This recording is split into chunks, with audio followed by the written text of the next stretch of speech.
Bro Plata, where black people and white people talk nonsense. Listen, we have you on because every other episode we just talk at each other. So, you can talk as much as you want. It's fine. All right. As long as if Ray doesn't have to talk and doesn't have to steer the ship off the road like he usually does, then it's good. Yeah. Look at me. I'm the captain now. There you go. Yeah, you can have it. Good, because we drive it straight into a volcano usually. So, except for that's the heart, Tim, and that can never be mended. You know that. The heart always breaks. Nah, dude, one of your girlfriends take care of that for you. Oh. No, they usually go, well, thank you for the free meal. Have a good day, sir. Ray is a 60-year-old man in a 30-year-old's body.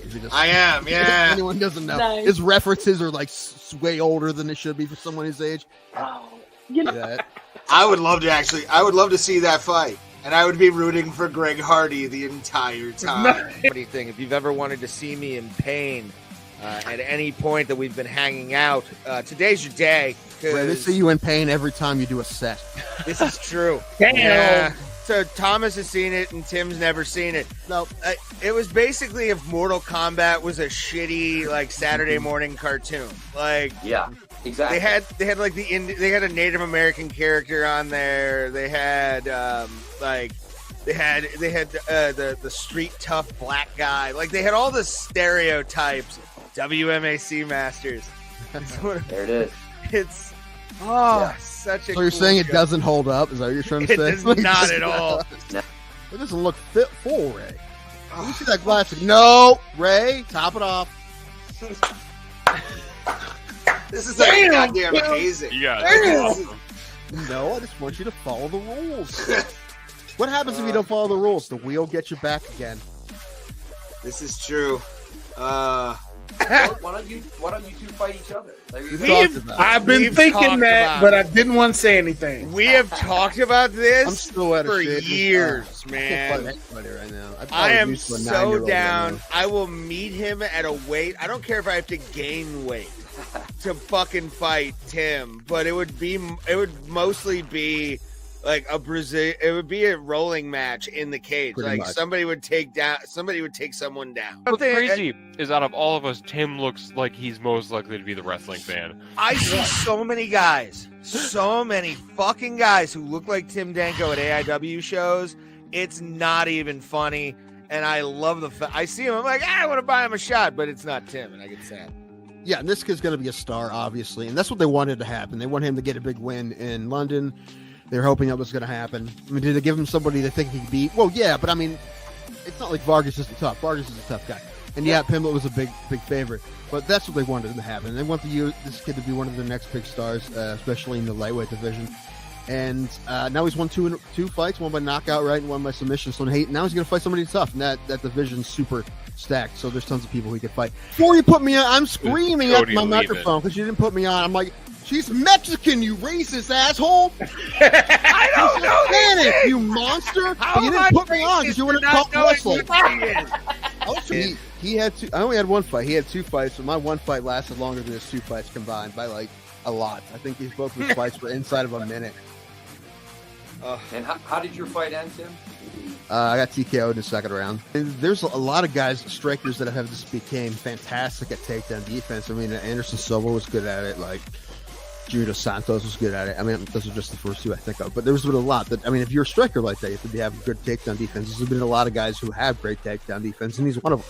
However, I mean, Robert Whittaker is a striker first. He's not a wrestler. And however, neither really is Cannonier. Maybe a little bit more, but I don't really expect Cannonier to fight him that way. I'm excited to see that fight, though. I don't expect Izzy to lose at all, but I like Cannonier a lot. And he's a tough guy, so I'll definitely watch that fight. But if either of us touch the other one's liver, we'll die, Ray. Probably. That'd be fun. I want to be the first MMA death of a true amateur, where it's the worst fight ever. How bad would it be if you got MMA fight, bro? Killed in the cage. You got killed in the cage by me. Yes. His liver exploded. And I thought I added him. All right. And with that, we're here, everybody. Bro Plata. Hey, I was on time. Okay, Tim? Oh, now you made me mad. Now you did it. Now you fucking did it. Now you did it. It's not my fucking fault, Ray. Not my fucking fault. I'm gonna pull Ray Highclock and throw my laptop across the room. Listen, Are listen, you okay? What's wrong? listen. No, I was fine until you gave me shit for something I couldn't control. The laptop was having issues. I've never had issues with it. All of a sudden, it took 10 minutes to fucking start up, and never has ever done that ever. And my phone's upstairs because I don't have pants on. I don't know where the phone is, and I haven't gotten a drink yet. So all of this is, and I'm pissed about something else. Is it personal? No, Oh, it's not about you. no, I thought just in your life in general. Do you think you take up that much space in my life? God, That every time I'm mad at you. It's only about 40% of the time that I'm mad at you. that's actually to me excessive. I think like 20. I'll cop to 20. If that was true, it would be way too much. It would be way too much if that was true. Well, go get pants on. Go get a drink. I'll intro the show. I'm not putting pants on. I'm not putting pants on. You're not putting pants on for Mark? How dare you? He understands. He gets it. I bet he's not going to be wearing pants. Well, he probably is. He has children. You gotta. Well, he's gonna be asleep by the time he comes, so it's technically balls out, literally. Like he could walk around because they're fucking passed out. Hopefully, maybe if I had a situation where I had a family like that, if they all went to bed before me, when they went to bed, it probably would be naked time for me every night. Like the last 2 hours of the night, I'm just be naked the whole time. Nothing wrong with that. I got to text him that link too. I forgot to do that. I did that already. I mean, he won't be here for another 2 hours. That's perfectly fine. We're messaging. This This is my guest, Ray. Don't be bothering my guests. As a producer, you were talking on of text show, because we're friends. I'm friends with Mark as well. We bonded. You were stepping on my guest, is what you are. You are stepping on my guests, is what you're doing. Oh, boy. All right, Howard. Jesus Christ. This is my guest, John. You know what I'm actually worked up about is I got a call from a 216 number, and I don't know what it is. And this is a good time to find out that my voicemail was full. No idea. And then wait the fucking hold on 1 second here. What? I need to process something. I need to hurry up. I have called you probably maybe 100 times in our friendship. Maybe. And the voicemail's always been full. All right. So it gets full a lot. Fucking full, Tim. Well, I didn't know. And if you tell me it doesn't register, well, you tell me it does not register. I just file it in another, in the back of my brain, and it basically gets shit out with all the other garbage. If you tell me, anything you tell me, it's from Ray. Or delete my voicemail. Yeah, no, anything you tell me doesn't matter. But anyway, I called the number and it didn't go through. Now I'm all freaked out about who that is. Usually I wouldn't care. Some robot bullshit. Well, you would think, but I did send up an audition to the Rubber Ducks, so so if that was what that was, I'm gonna be pissed. I think it'd be a 330. Well, you don't know because it depends where they're coming from. I mean, they may be running shit from up north. I mean, that is where the affiliate is, so it could be either one. I don't know. But you think I'm not even 100% sure they have my phone number when I registered. I don't know if they have it. I may have given it to them. I don't know. I definitely have my email. I don't know. They're not gonna pick me anyway because I did it yesterday at my brother's house, and I didn't even realize this until I sent it in. I'm sitting in front of a deer clock. That's epic, actually. A clock with a deer on it. Give some flair to the whole thing. I think it'll be fun. No. Also, I'm holding my niece's phone that has an American flag on it with a deer, also another deer thing with American flag. And this is the team that, number one, gave out the Sojourner Truth statues last year. I also went to that game, to one of their games, and they had 5 drag queens throwing at the first pitch. So they saw me, they saw the deer, they saw the American flag, and they're like, "This guy's not going to pronounce Jesus correctly. He's gonna look." White guilt alert. White guilt alert. Stepping on a joke alert. Stepping on a joke alert. This is horse shit. Now we're both yeah, dude, you won't even let me finish my fucking bit. Nope. You got to go straight and it's Ray time. This is going to be an awful show. The worst show we ever had. No, it'll be fine. There's a lot to talk about, actually. Like, we're not talking about wrestling. You think I give a shit about that? I thought you guys couldn't see that asshole anyway. We can't, but he came out of his shell. No one cares. And turned heel, Tim. What does that mean? I know what heel means. What does it mean? Like, hey guys, announcement, I'm a bad guy now, and everyone's like, no. No, to be honest with you, I tell you, as like a jaded professional, pronounced Jesus Ramirez. I'm sorry, keep going. Jesus Ramirez. Oh, good boy, I like that. That's a fun. He hits hard. They ain't got no Americans on the bench. No, that's what they thought they were going to get from me. He hits hard for one of them. Yeah, that's what they thought they were going to get from me. That's why they're not going to call me. That's funny. Again, Deer Clock did me in. Nah, you're That's fine. That's not white guilt. That's me understanding what's going on. I don't understand how that could be white guilt at all. Because you're thinking about, like, you don't know who the I didn't say it was my are. fault. I didn't say they were in the right for thinking that. White dude. I didn't say they were in the right for thinking that. They're not. If they think that, they're not in the right. Number one, they're wrong. That's not me. Well, yeah. I just happened to be at my brother's house. And number two, that's wrong even if I was. But I pronounce the names correctly. I can't roll R's though. Yeah, that's kind of funny to me. You have white mouth, where it's like I can do it pretty well, which it was a new thing to me. I think in like high school, I found that you have to be able to turn on the weed whacker tongue to get some through some of those bitches you'd go down on. Well, no, I'm like put it into high gear. I got to get down 6 layers before I get to the good stuff. Well, I was about to say Dan Soder has the greatest thing. I have "Don't Leave Me." I give "Don't Leave Me" head. You. That's a good bit. When he says it, it's a good bit. When you say it, it's gross. I don't know. Don't leave me. I'll eat your box.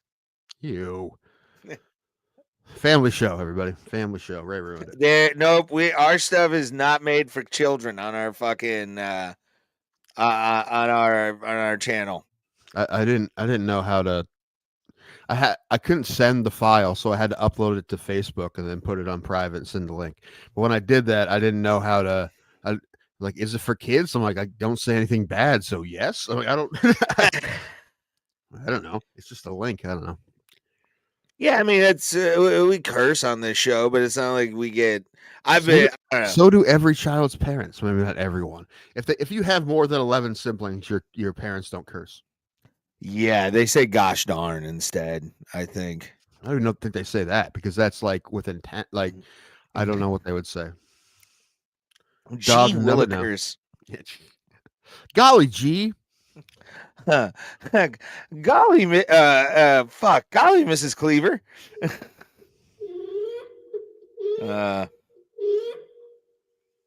Ohio loves it, Vivek. It's an E at the end there, D-Rest. I mean, he's from Cincinnati, apparently. I didn't know he was from Cincy. Doesn't look like he's from Cincinnati to me. Yeah, it doesn't seem like he is that a Cincinnati family name? Rama Swammy? Is that how you say that? Is it Ram Swammy? I think it's Ram Swammy. Maybe you need to do Ramaswam yourself back from where you came from. Whoa, Black Betty, Ramaswam. You know what? I actually, I'm like, you know what? If the Ohio Republicans will vote for someone that looks like that, I actually think like we're kind of making some progress. I don't like them. I don't like them, but I'm like, it's like I'll take something out of that. Yeah, the younger generation doesn't see color and says, "Fuck it, we like what he has to say," which is creepy, but at the same time, like, kind of gives me hope for the generation, dude. Like, it really does. Why can't we just vote in our current lieutenant governor as governor? Why can't Jim Tressel be governor? Everyone just assumes that college football coach and politician is a seamless transition. It's basically the same thing. Look at Tommy Tuberville. He wanted a landslide. Yeah. That's just called a popularity contest at that point, I think. Well, Like, dude, always. When on earth has it not been? well, I was about to say, I mean, when Jesse Ventura can be the governor of fucking Minnesota, of a state, you know it's being run poorly. And the voters suck.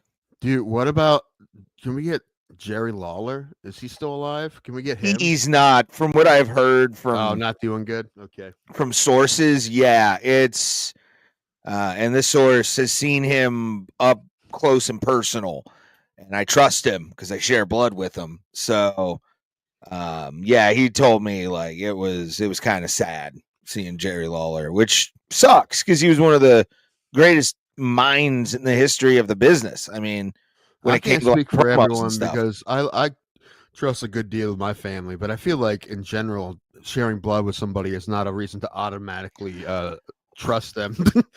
Well, he's also a big wrestling fan, so it's like Right. and he goes to a My lot family, of that's a reason not to trust somebody. But ask me to go to Philadelphia with them. No, I'm kidding. I thought you hated him. I would have still gone to WrestleMania. Like, There's a comedian I'm thinking of right now that you probably would go to WrestleMania with if he asked you. yeah, anybody asks me to go to WrestleMania, I'm in. Like, let me know how much I have to pay you in monthly installments to pay off how much I owe, and then we'll go from there. I'll give you like $200 a month, 300 sometimes, 400 if I'm feeling generous. If we go to Vegas, you're gonna have to pay me up front, or when I pay. Well, I mean, yeah, the thing about that is it won't be that much money though. So yeah, and if anything, I'll send you a good chunk of it and then give you the difference on the next paycheck kind of thing. But I have 200 in my savings account right now, getting ready for whenever I'm going to Vegas, or September 3rd if we're going together. That's a good week because it's the cheapest week, and I mean, even if you don't want to go to Seinfeld, I'm going to go to Seinfeld. Let you know. If you don't want to go to Seinfeld, I'm going to go to Seinfeld because I mean, I'll go to Seinfeld. It's fucking Seinfeld. Yeah, I don't expect it to be as good as Bargatze because he's like Bargatze's like the new Seinfeld, but like kind of it's Seinfeld. That's yeah, like I mean. You want to? It's like, hey, you want to go see this unicorn in a cage? I'm like, yes. I have seen bands I don't care for. Okay, for women I've dated, friends invite me to concerts. I don't know the band. In reverse. I'll go. I mean, it's Seinfeld. I'm not going to not say no to a Seinfeld show.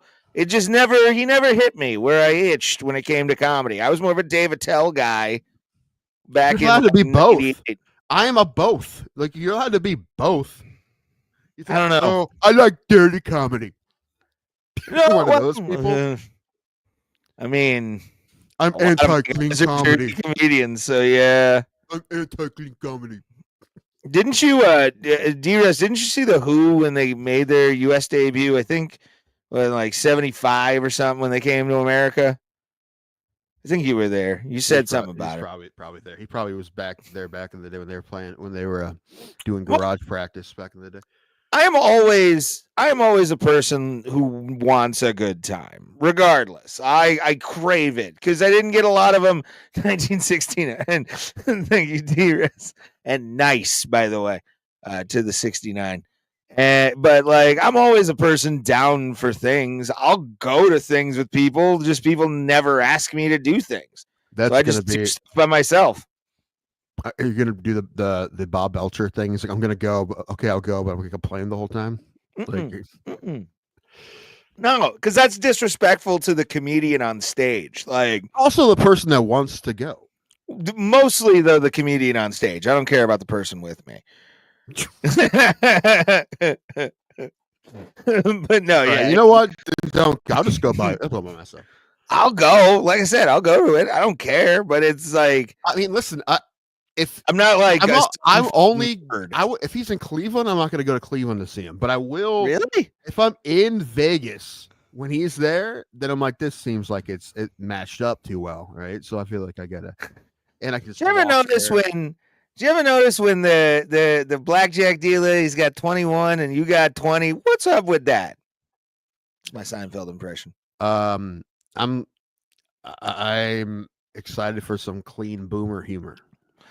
Yeah, that's gonna be the interesting part, is watching like a huge 80s/90s comedian and telling 90s, jokes that are gonna be boomer-esque, and they're gonna be boomer. God in the 90s.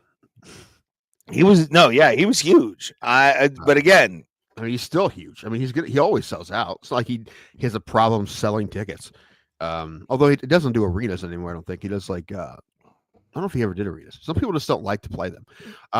But he's theaters, and he was just doing a bunch with Gaffigan. But I'm sure all those shows will sell out. And you're not gonna like how much it costs. Although that's how much everything costs in Vegas. You can't really get anything for under $100. That's a lie. 100. Well, nothing. That's big. a lie. None of the big names. None of the big names. Well, okay, if you're talking like comedians and shows, yeah, but you can do you can get some guy you never heard of for $20. Like, please show up to this. Yeah, I'm not talking about that. Not even that. You can see like Joan Jett on on Fremont Street for free. Yeah, but you have to go to Fremont Street. That's the best place ever. That's at least $100 in dignity. It's a lot more than that. It's a lot more. Trust me. Anyway, it'd be like 120 or something like that for taxes. It's not bad for Seinfeld. It's not bad. Ish. I haven't clicked all the way through yet. We'll find out. It's $240 after fees. Who knows? Live Nation. I don't know. The flights that were in August just went down like $150. So I think we're about to watch it plummet. It's going to be that Labor Day effect. I've learned that with this again, possibly. dude. I mean, we might have to wait to get them to not get them right away. I don't think it's going to be a couple weeks where it's just going to go down and down. That's how I found last year. That's how I found the deal last year, dude. Like, once I saw that I think it was like 140 I paid or whatever it was to go to Vegas or for the flight, I was like, fuck yeah, dude, I'm in. Like, for a one person round trip. Yeah. Like, they're going to get a deal sometime in the next couple of weeks. You don't have to book Vegas 6 months in advance. But it is nice to know that you are. Yeah, but I mean, motivating. The room rates usually go down until about 8 weeks before. However, I have those comps or whatever. So, also, I watched the video. I walked through the link, and I don't want to stay at the link, and I tell you why. I'll send you the video, but it has it feels like an airport. Like, I'm like, why does this casino look like an airport? Because it's modern day Vegas. Well, that's the only one that feels like an airport that I've seen. I've never been in the link, so I don't know. Okay, that's what I'm telling you. Like, compared to the other ones, it feels hard like an airport, like a linoleum floor. It just looks like an airport. And I'm like, I don't want to go from an airport to another airport. Yeah, I mean, plus the Flamingo's right next to it. You can get on the Link Promenade from the Flamingo. I saw Shauna Monday. I think Monday or no. Yeah, was it yesterday or Sunday? Whatever day you called me. I don't remember which day that was. Sunday. That was Sunday. And we were talking about the Flamingo and how we both hated the room. Just because it was pink? They have so pink. They have other options. They have like 3 different rooms. They have the Flamingo room. They have a Go room. They have another one called, I forget what it's called, but they're not all that pink. There's probably all pink in some of them, but not all of them are just like the sheets are pink, the walls are pink. Ooh. Not all of them are that pink. And also, that doesn't bother me. Literally, I don't know if you know this. My bedroom is pink. That's fine. I don't. How can I put this? There is a level of bright pink where like my eyes start hurting and I get uncomfortable in the room. I don't know why, but like pink does that. Certain colors do that to me where I get like uncomfortable anxiety in the room while your homophobia is showing. That's what that is. You know what? You don't know where my mouth or my ass has been, so you shut your whore mouth. Yeah, right? which makes it make like less sense. Like, you think you're the first homophobe to have gay sex? Not at all. But again, you don't know There's what a lot of them. A lot of them do it. allows me some perspective on things, I think. So Whatever. I have a pink bedroom. I'm just saying. It again, it's not the fact that you have a pink room. It's like the brightness of it almost. It's like offensive to me. Like it hits me somewhere. There's other rooms. They have other rooms that have lights. I get that. Hi, Pulse. Hello, brother. Are you at work right now? Unfortunately. Go to work, you lazy bastard. No, I'm kidding. I know. I feel like a Jamaican. I got so many jobs. It's not funny. Hey, make that cash, bro. Right. Is that racist somehow? I'll let it go. I don't know. But no, there is a level of pink that, like, it's just the way the light hits it. It just it hurts my eyes. Like it legitimately hurts my eyes, and I become uncomfortable. So it's nothing to do about whatever dick you suck. I don't give a fuck about that. No, I know what this is, Ray. I'm not staying at the Rio. You're just gonna say no to everything until I end up with just the Rio left. Well, no, I'm saying if we have the Harris comps, I'm absolutely down for the Harris comps. Harris sucks. Everyone says Harris is the worst Caesars hotel by far. But it's cheap. Dude, they're all cheap. I mean, the Strat. We can pregame at the LA Comedy Club for $30, all you can drink. I'm not saying it's Strat. Okay. The difference between, other than Caesar's Palace, the difference between the cheapest we could get one of the Caesars hotels for 4 days and the most expensive is $100 a piece difference. That's the biggest, and that's the Paris to the Hera. That's the biggest difference. And there's 3 or 4 in the middle there. What's Caesars at then? Caesars is more.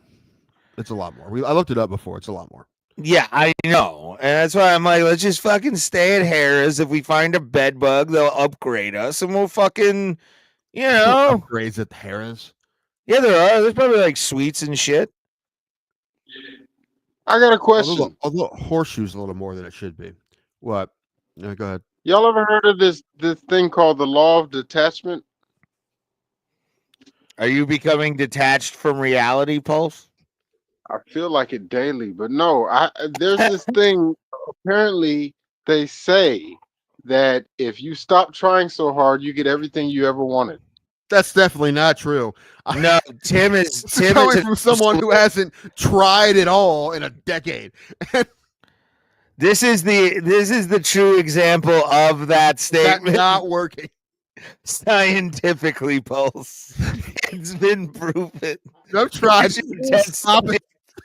I've tried for. No, I must say, there's something. Listen, I hear that, right? Like just do nothing. I can understand not focusing on that thing and maybe coming back to it at some point. I mean, I did that with comedy when I was 18 and then came back to it 7 years later.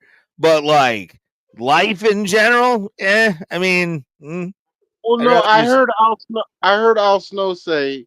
Okay. Yeah, no. Listen, I heard him say, okay, so he tried so hard for so many years, and he's like, he finally got his biggest. And I heard Stevie Richards said the same thing. They finally got their biggest push at the end of their careers, and it was like they waited. That's the other thing. I want to do a vid on how many superstars throughout the years that Vince and the company just dropped the ball on. Well, yeah, there's a lot. I mean, that's like maybe a 12-hour video. Hey, if you guys are going to talk about the guy you can't see, you better do it right now. I'm going to get a drink. All right, go. Oh, that was about the heel turn. I've called that for years. People told me I was crazy. I'm like, it's the only thing left. This is his final year. Of course he's going to do it. Well, everybody did it. Hulk Hogan did it. Everybody's going to do it. All good guys have to go at some point. All good guys have a villain arc at some point. It's the only thing left. Well, with Hogan, it really wasn't the last of his career. It lasted. No, it wasn't. No. Well, now's the last of his career. That guy's hated more than anybody. Like nobody. I know. But no, I called this like Cena. I said it before. Cena is you've been good so long. You were But even with Hogan, he told kids drink, eat your vitamins, drink your milk, and all that shit. But like at a certain point, it's like that gets stale, and people want to see the good guy turn into a villain, and it Yeah. always happens. And I knew it was gonna happen, and it happened. Yeah, it was wild. That was when I didn't expect them to do it the way they did, Yeah. but like I liked it. Really, as a professional wrestling fan, I enjoyed John Cena's heel turn because it wasn't on a promo on Raw. Right. It wasn't My anything. only thing is I don't like him teaming with The Rock because y'all are supposed to be rivals. So that's just But other than that, here's the logic on that. Training partners. I mean, Chama and Izzy train together now, and they were the I can't stand bitterest that. of rivals. I know that, but you know what? That's like that. That'd be like if Ja Rule joined G Unit. It's like, wait a minute, man. You got, you know what I'm saying? You don't. Come on, man. There's something 50 Cent like joins D12. right. Well, no, well that could be like because him and Eminem are tight. But I'm just saying, it's like certain guys. I want y'all. If you're gonna hate each other for life. I don't ever want to see Ja Rule and 50 Cent going fishing together. Like, wait a minute, man. That's just my opinion, my theory. It was definitely interesting to wake up on Sunday morning to that to that video. It was like 6 a.m. when I woke up on that Sunday, and like all of a sudden I see John Cena kicking Cody Rhodes in the dick, and you're like, oh shit, he went there. And I was listening to Cornette before we came on talk about it because the video on his channel got released. And the way he was talked about it, the camera work for that moment, as a guy who loves television and television production and always wanted to do videos, always wanted to do that kind of shit, but never had the means to watch that moment play out and have Triple H calling each shot on the TriCaster is one of the greatest things I've ever seen drama-wise in WWE, at least. Okay, can you break this down? So Triple H he's the COO, right? Or COO, and he's also the producer of every show. Okay, so whenever Vince was running the place, and that guy Briscoe and what was the other guy? Yeah, Gerald Briscoe and Pat Patterson, the Stooges. Pat Patterson. Okay, and then I think Laurinaitis, he was like in charge of talent relations. Laurinaitis was just he was a legitimate stooge. Okay, he was just a glorified errand boy. Mm-hmm. Okay, so at Triple H, he has like I don't know if you know, but can you break it down? Like he doesn't necessarily own the company, does he? He's just chief executive officer. Stephanie owns the company. The majority. Okay.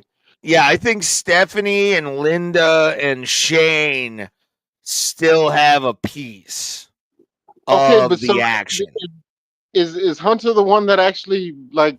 Will he sit down in an office somewhere? He books all the matches. Oh, okay, yeah. okay.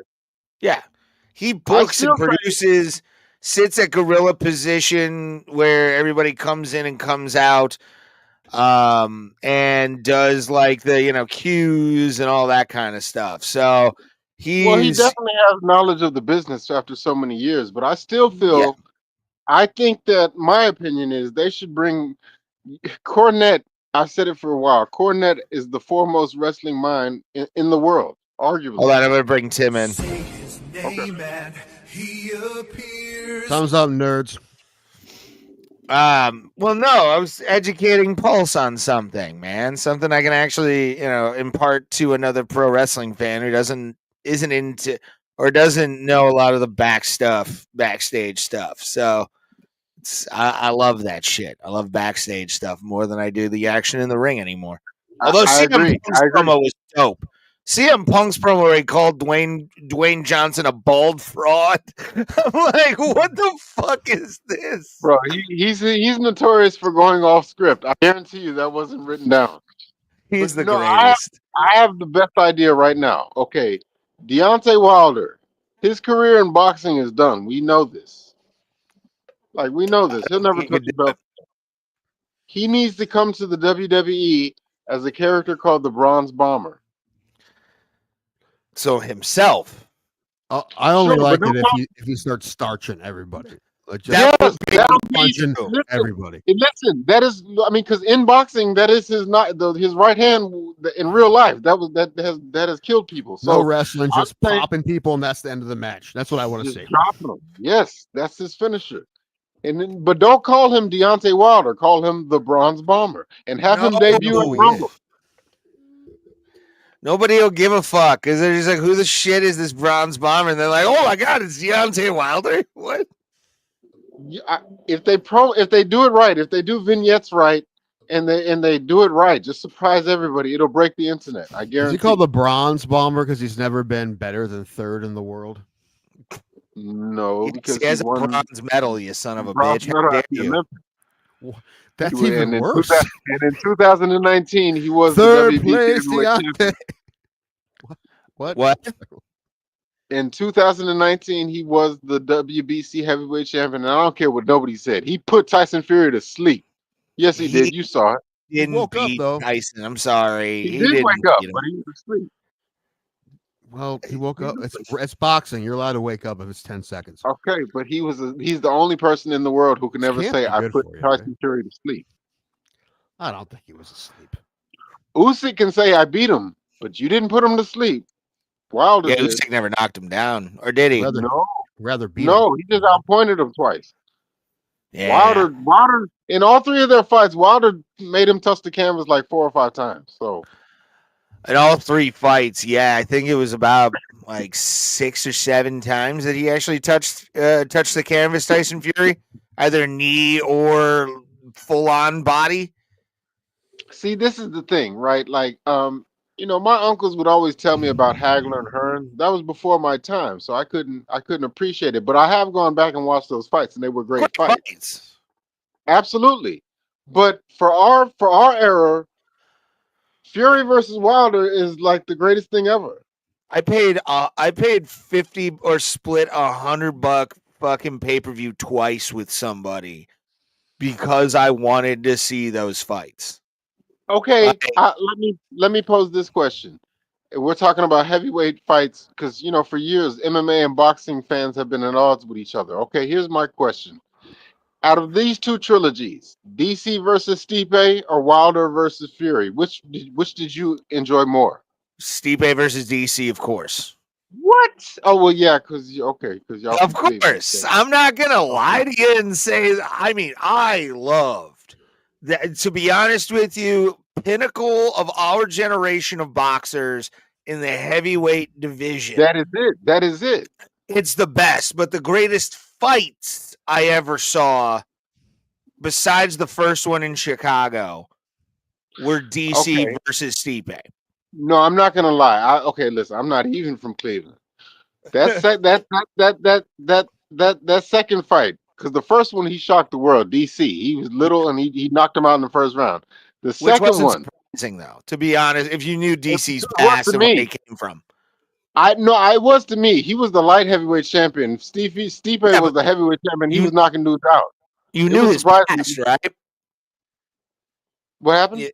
You knew DC's past before the UFC. Sure, no, I know he was the Strikeforce heavyweight, but I'm just saying in the UFC, he was fighting motherfuckers on their heads at heavyweight and Strikeforce. I mean, the dude was crazy strong in his career. I'm just saying he was beating the likes of Dan Henderson and guys like this. So to step up and fight Stipe was Bigfoot, dog. He beat Bigfoot.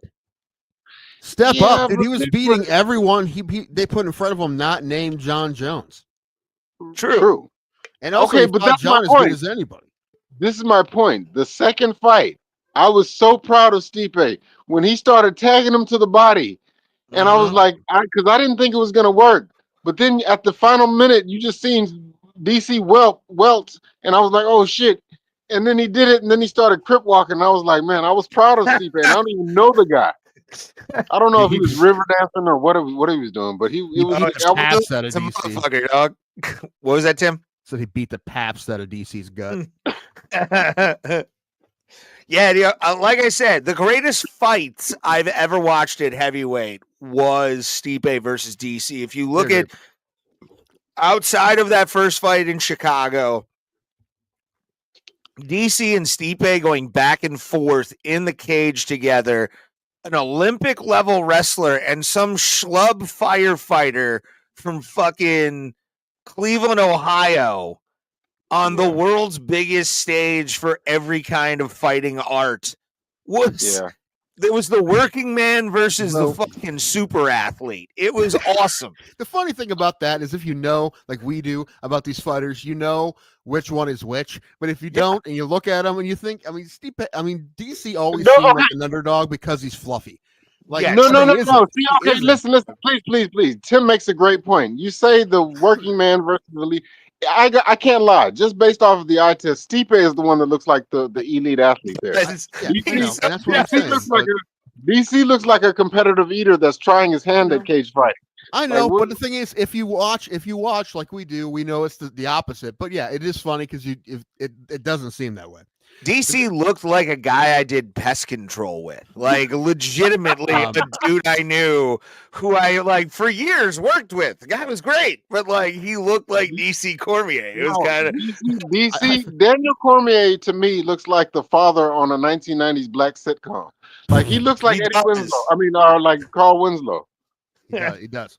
Well, he looks a lot like there's a guy named Bobby Brents who's the last guy Stipe fought before the UFC, and he's built just like Bobby Brents. And there's a great video of Stipe fighting Bobby Brents because they fought outside and there was the fucking midges and they kept getting them in their eyes and they're trying to fight basically blind, and Stipe just kicked the shit out of this guy till he quit. Stipe EKFC, by the way. What? Stipe looks like he could have played tight end in the NFL. He looks like he could have played like center field or something. He was a D1 athlete. He played third base baseball, on the club team at I'll be right back. State, and he was a wrestler at Cleveland State too. So yeah, he looked like an athlete. He's way more athletic than DC. DC his whole career. Well, DC just has a punch. Some people grow differently. Listen, did you see him in college? He was tight in college. He was like 180 in college. That's the thing. Yes, but even in the best shape that I've ever seen Daniel Cormier in, he still didn't look like what I would call an elite athlete. Like in the UFC, the best shape I ever saw him in, I think, was when he fought Dan Henderson. He had somewhat of a six-pack. He had like a two-pack. He really was in really good shape every time he fought 205. It's just he has that weird body type. You know, he even looked fat when he wasn't fat.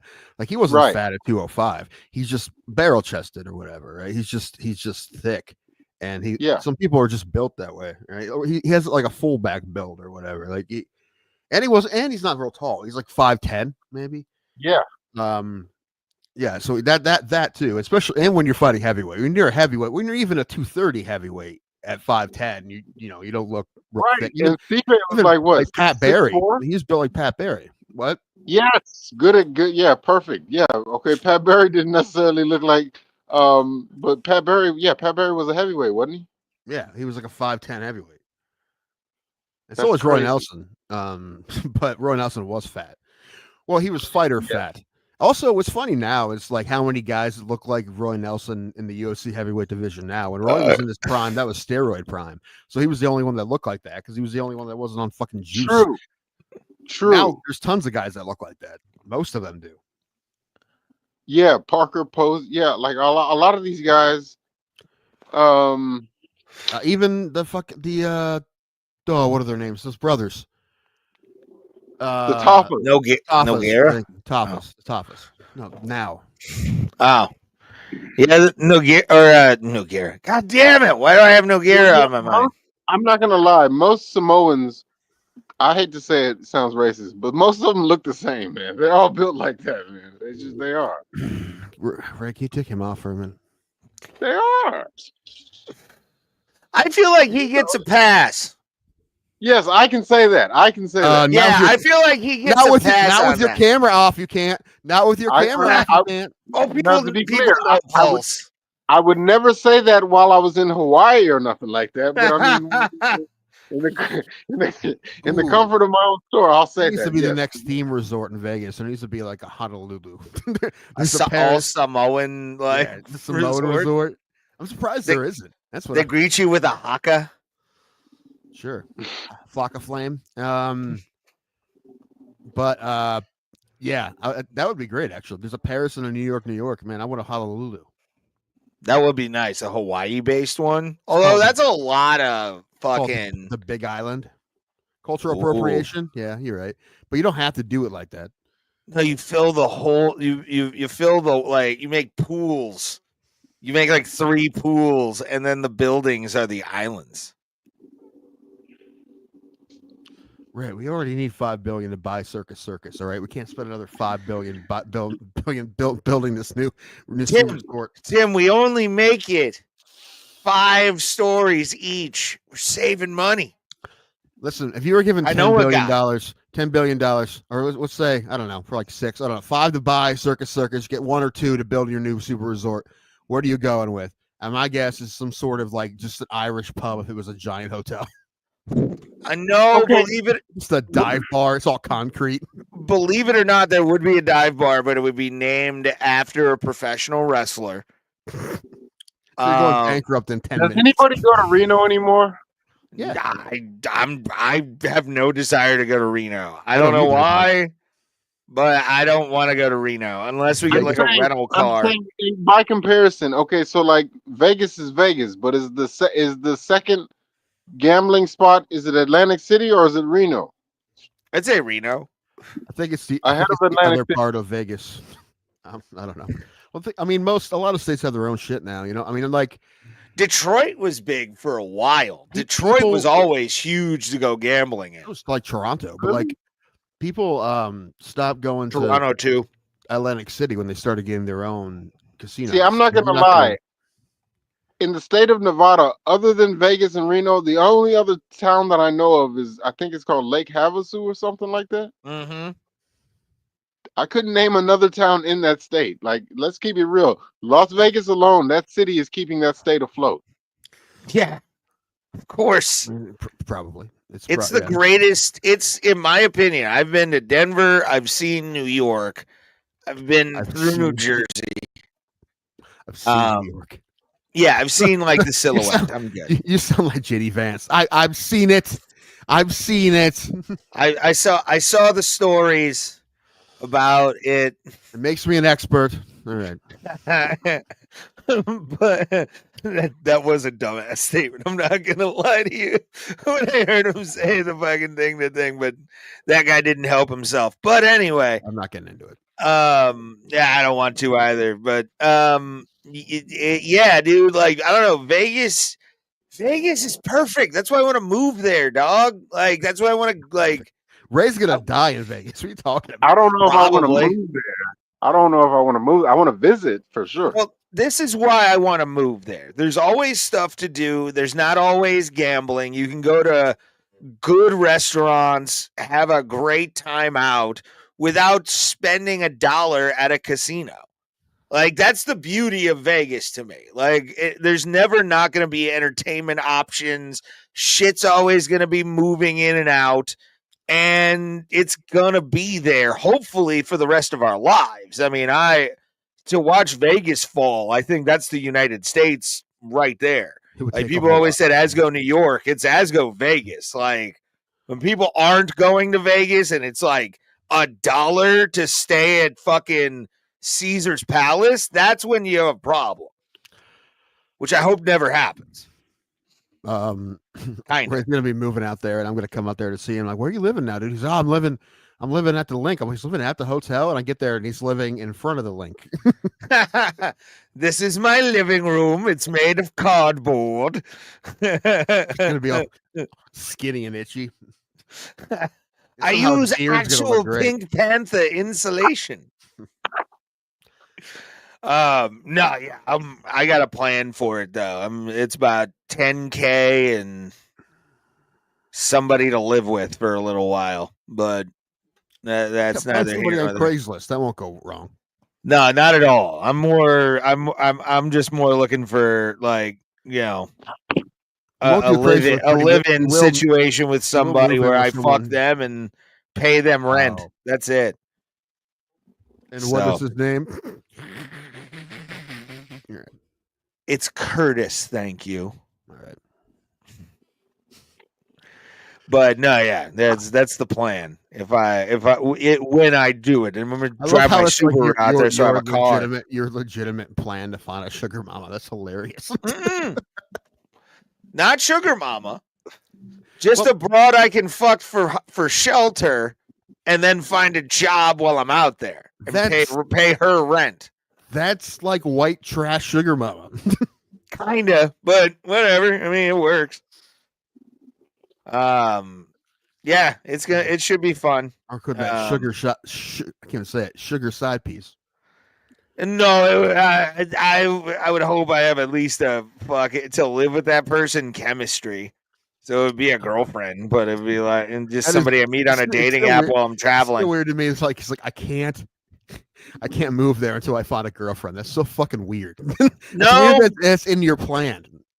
No, because I can do 10 months rent off of 10 grand in some places. Desperate. It sounds like being desperate. If your plan is to find a girlfriend to move there, that's weird. Well, to go to things with, I need somebody besides comedians because I'm going to be the odd man out. I'm going to be the sore thumb in that scene. Or you and I are completely opposite when it comes to that kind of stuff. Maybe that's part of it, but I want somebody to at least have some companionship and somebody that knows the area. Are we going to be able to go to dinners when we go to Vegas, or do I have to go to shit by myself? You're going to be. I'm going to tell you. I will make time for us to have bro nights. But I do have. I don't care about that. I have something in the works. Oh, that's fine. I can handle that. That's not a problem. But I'm talking like if I want to go to this restaurant, you're going to be like, it's too expensive. No, I'm going to try to have at least like 2,500 saved, and then whatever my paycheck is, kind of thing. I tell you what, though, like so it's like 4K is what I'm probably looking at. Places I went are well worth everything. I want to go to Primal with you. Well, I want to go to Primal for sure because the way you talked about how good it was, where you were laughing, I have to see this. Well, Sinatra was the place I was laughing at, but Primal or Sinatra, I don't care. Either one of those would be fun. You're not my food czar in Vegas because you have good taste buds for shit. So like, when we go to something and you're like, "This is good," I'm like, "We should come here tomorrow." You should probably like Primal more because the steak is. Although I am gonna get a steak next time I go there. I usually don't get steaks, but that place, the steak is fantastic. Always get steak at a steakhouse. Always. It's rude if you don't. It's in the name, Tim. It's not called. It's not called Kebab City. Like it's not. It's not one of those kind of things. Number one, I had bass at Primal and I thought it was fantastic. Okay. I don't get it. I also had what did I have? I had was it scallops? Was it scallops? And lobster bisque. I fucking love lobster bisque. Me too. The lobster bisque at Primal was awesome. And they have those horns, right? That horn that smokes. Yeah, I want to try that too. That's why I want to go to that. Like for just like the flora and fauna of that place seems awesome. Yeah, it's we can do Sinatra. Either one is worth it. Yeah, I'm down for either, dude. I'm down for whatever. Dress code. Primal doesn't really, but it's one of those places that you'll feel underdressed if you like wear shorts. Yeah, I'll wear like you're allowed to, and just no dress code at Primal. I'll go to the Burlington Coat Factory on the Strip. I don't give a fuck. Let's go. I'll buy some pants that are irregular for a fucking couple nights out. I don't Stepping on one leg, the other one's on your shin. Yeah, there will be. Hopefully it works out with what I'm trying to work on out there, and that'll be probably a Saturday night thing if there's not a fight that night too. Because if there's a boxing match, I want to go. If there's a UFC at T-Mobile, I want to go. If we're going, probably in September. won't be that week though, just because it's the week of Labor Day. Then you know what we do? Go to Seinfeld. We were go to talking the about Apex. Michelle. We were talking about Michelle Trachtenberg. Y'all remember that movie? go fuck yourself. Rest in peace to her too. You remember All that right. movie, Euro Trip? Yeah, dude, I just watched Euro Trip again a couple months ago. It's hilarious. Mi scusi. Okay, yeah, that was what's his name? What's his name? Fred Armisen. Armisen. I almost say Fred Astaire every time I think of his name. No, but they referenced this right here. It's called Absinthe. Y'all familiar Yeah. with it? Apparently, you'll see The a real green stuff fairy. makes you hallucinate. That's what I said. It's a green fairy or something like that. Yeah, there's actually, speaking of that Viking juice in the horn they had at that Primal Steakhouse in Vegas, it had absinthe in it, but it wasn't really that strong of a drink. At least not for Well, me. this comes with this little silver spoon, and you put a sugar cube on it, and then you pour the absinthe on top of it. Are you It's sure you very don't popular in a certain sexual community. Are you sure you don't put that spoon on the stove or over your lighter? Is there a needle there? Is there a needle that needs to be injected? Knob Creek. Pulse, do you have a whole shelf of Buffalo Trace? Will you send me like 3 bottles? Oh, Buffalo Trace. So we used to carry the half gallons, but now all we got is this. Store tour. The, yeah, and what does that run? What does that run at your store? I think it's like $31.99 for a fifth. That's a little bit more than here, but it's no, it might be about the same. Buffalo Trace. I'm not sure. But yeah, I told you before we can't find. Is there anybody in the store currently? Not at the moment, no. Oh, okay, but good. They got this Buffalo Trace bourbon cream. It's like a cream liqueur. Yeah, that's not really my thing. Y'all don't drink rum? What's the one with the octopus? This one here, the Kraken. Oh, Kraken. Yeah, I know Sailor Jerry. They got this one. The Kraken attacks Texas. Wait, what is that? Is it just there's sand in it? Like what is? It's real dry.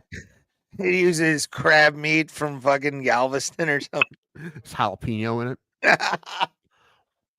Sponsored by Taco Cabana. And all these different Bacardis just stay on the shelf. Nobody drinks Bacardi rum anymore. Nobody gives. I haven't thought about Bacardi since I was like 23. Yeah, the word Bacardi, no matter what you're talking about, makes me sick to my stomach. It's true. But you remember, like back in the day, like all the rappers would talk where the party at, with Bacardi at. Nobody is. This is where it's at. It's on the shelf. Nobody buys it no more. The Bacardi is on the shelf. Pulse, we're gonna do something special. Do you want to shout out said liquor store? Shout out to Lucky's if you're in South Texas. There you go. Boom. Holler at it. Ooh, that way I feel bad because we're showing the stock. Captain Morgan's Parrot Bay. Are y'all familiar? I'm not a Captain Morgan guy. I'll tell you what, this has been my favorite segment we've ever had. Yeah, this is actually. You mean to tell me you don't drink this and lift one knee like Captain Morgan does? No, because I never enjoyed Captain Morgan. You know where you need to go? Whiskey. That's where you need to go for me because I'm a white and I like my whiskey. Yeah. And I like my whiskey American, unlike Raymond. So I like my bourbon. I prefer imports. I'm not going to lie. Imported Irish whiskey is the best. Jameson will. But you like Russian everything, don't you? I do not like vodka at all. Give it to all our new overlords. We got Jim Beam $39.99 for a handle. What about the get it on Flex Pay? What's the most expensive Jack Daniels you have? Do you have like a special Jack Daniels? Special. 1 second, got a cuss. Whoop. All right, cut it. And we'll let you go as well. We'll take you off screen while you do that. So he can handle business. Mark said he'll be here around 8:39, something like that. Yeah, that's fine. Like I said, I messaged him stuff, thanked him for coming on. Stay. Tell people Mark Riccadonna is about to come on with us. That's going to be a really good conversation about comedy. If we can think of good questions, we probably won't. I had some, lost them all. They're all gone. Well, it's Mark. I mean, I'm definitely gonna kind of gush over our Vegas adventure together, which was fucking wild. I like to talk to him about things about like the state of comedy. Yeah, that too. I want to social media and comedy. Things like what he's one of those guys that he'll do clubs. He'll do all kinds of clubs, and he also will do like a one nighter at like Fat Steve's Bar and Grill. Right. And he's the kind of guy I love and respect because I want to be that guy where it's like, all right, I'm doing the Chuckle Hut on fucking Friday, but oh my God, I found out there's a Monday show. Can I drop in? Like, he does comedy wherever, whenever. He is a comedian. I hate to say this, thing is because he's a great writer and amazing. Like, he's an idol. Like, getting to know him as a friend, I admire that guy. Like, I watched him in a fucking room in Vegas with not that many people. Enough to make noise that was joyous and happy and didn't seem like it was a piss hole in a snowbank. He blew the entire audience. He blew the entire audience. But whatever you have to do, sometimes you have to get on your knees. But he was telling jokes that were funny, like actually good fucking jokes. You know, like he's one of the. I want to be him when I grow up, Tim. I want to be him when I grow up. Mark is great. It's like 7 years older than you. I don't care. When I get to his age, I want to be him. Just a guy who loves stand-up, loves writing, writes scripts for fucking, indie movies and shit like that. He does a lot. I do want to talk to him about his movie too. Yes, for fucking sure, son.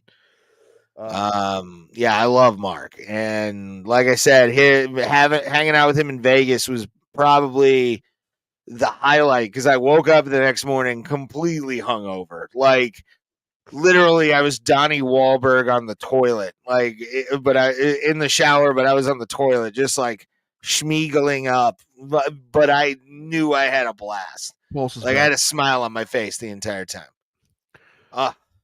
Love that man. Can't wait to have him on the podcast. This is going to be a lot of fun. Pulse is back. Pulse is back. Hey, Pulse. Okay, so you were saying whiskey, right?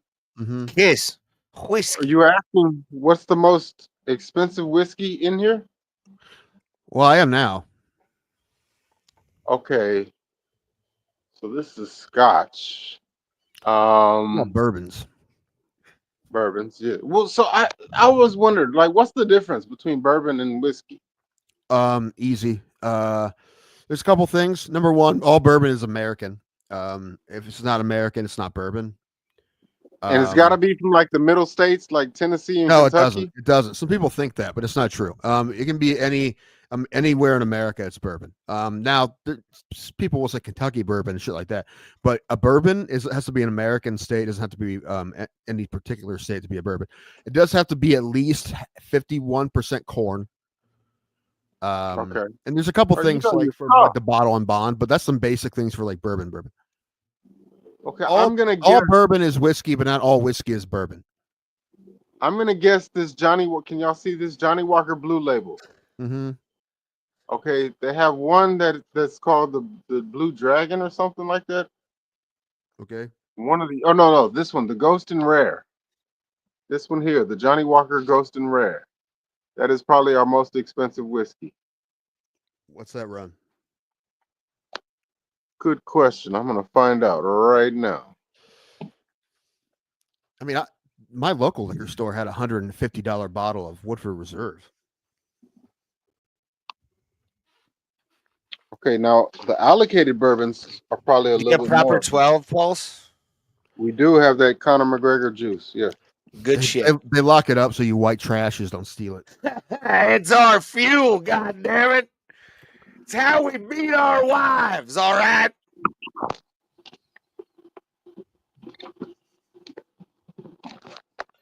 So this is $472. Oh. Johnny Man. Walker Blue Label. Man, Damn. And this is what it looks like. Y'all can Booze see. talk with Pulse. This has been amazing. Let's pull this up on full screen. I don't know if Y'all I'd can. buy $500 liquor if I could afford it. I wouldn't either. To be honest, that's just too much. I like my liquor No, okay.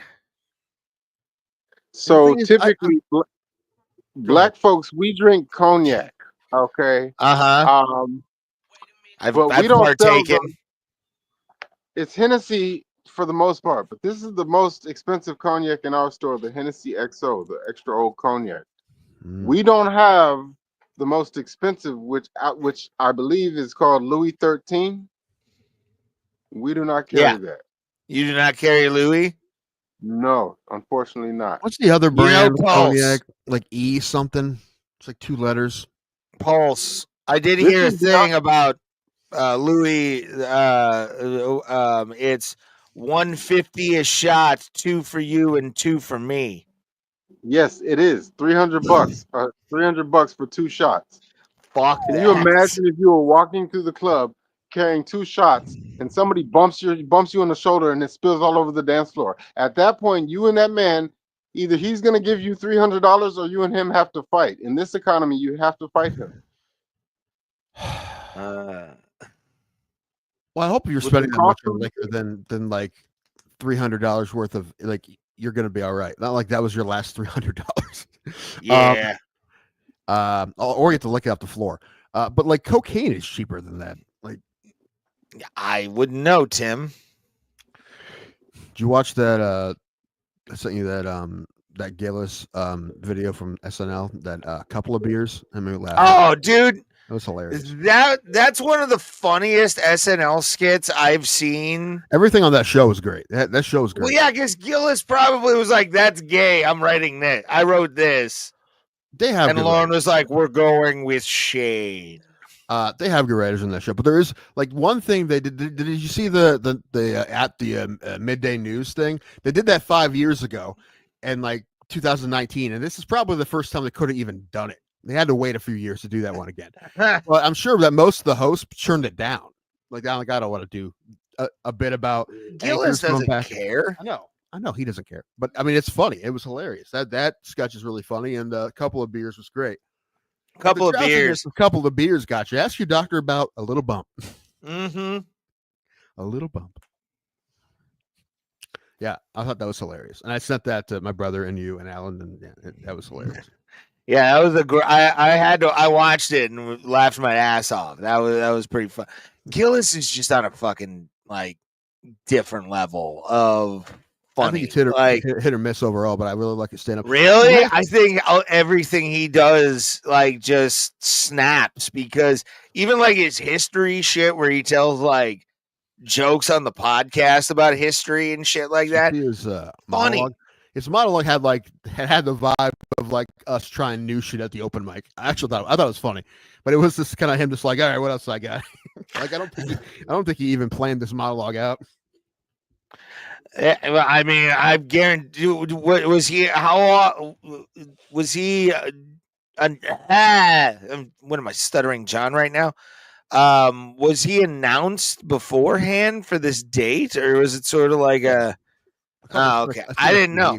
Yeah, I did not know. That's a rough spot too, right? They just did that giant 50th year episode, right? The anniversary episode, and then I heard it was good. Kick off the next 50 years. The guy we fired.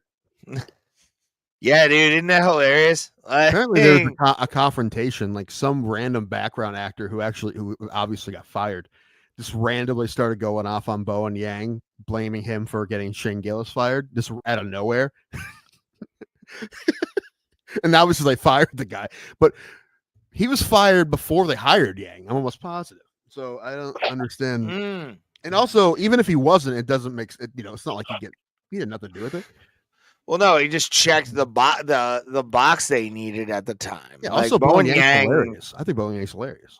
So you want to talk about hit or miss? Well, not everyone's for everybody, but I think he's really funny. Just saying, I think the star of that cast right now is Heidi Gardner and Marcelo Hernandez.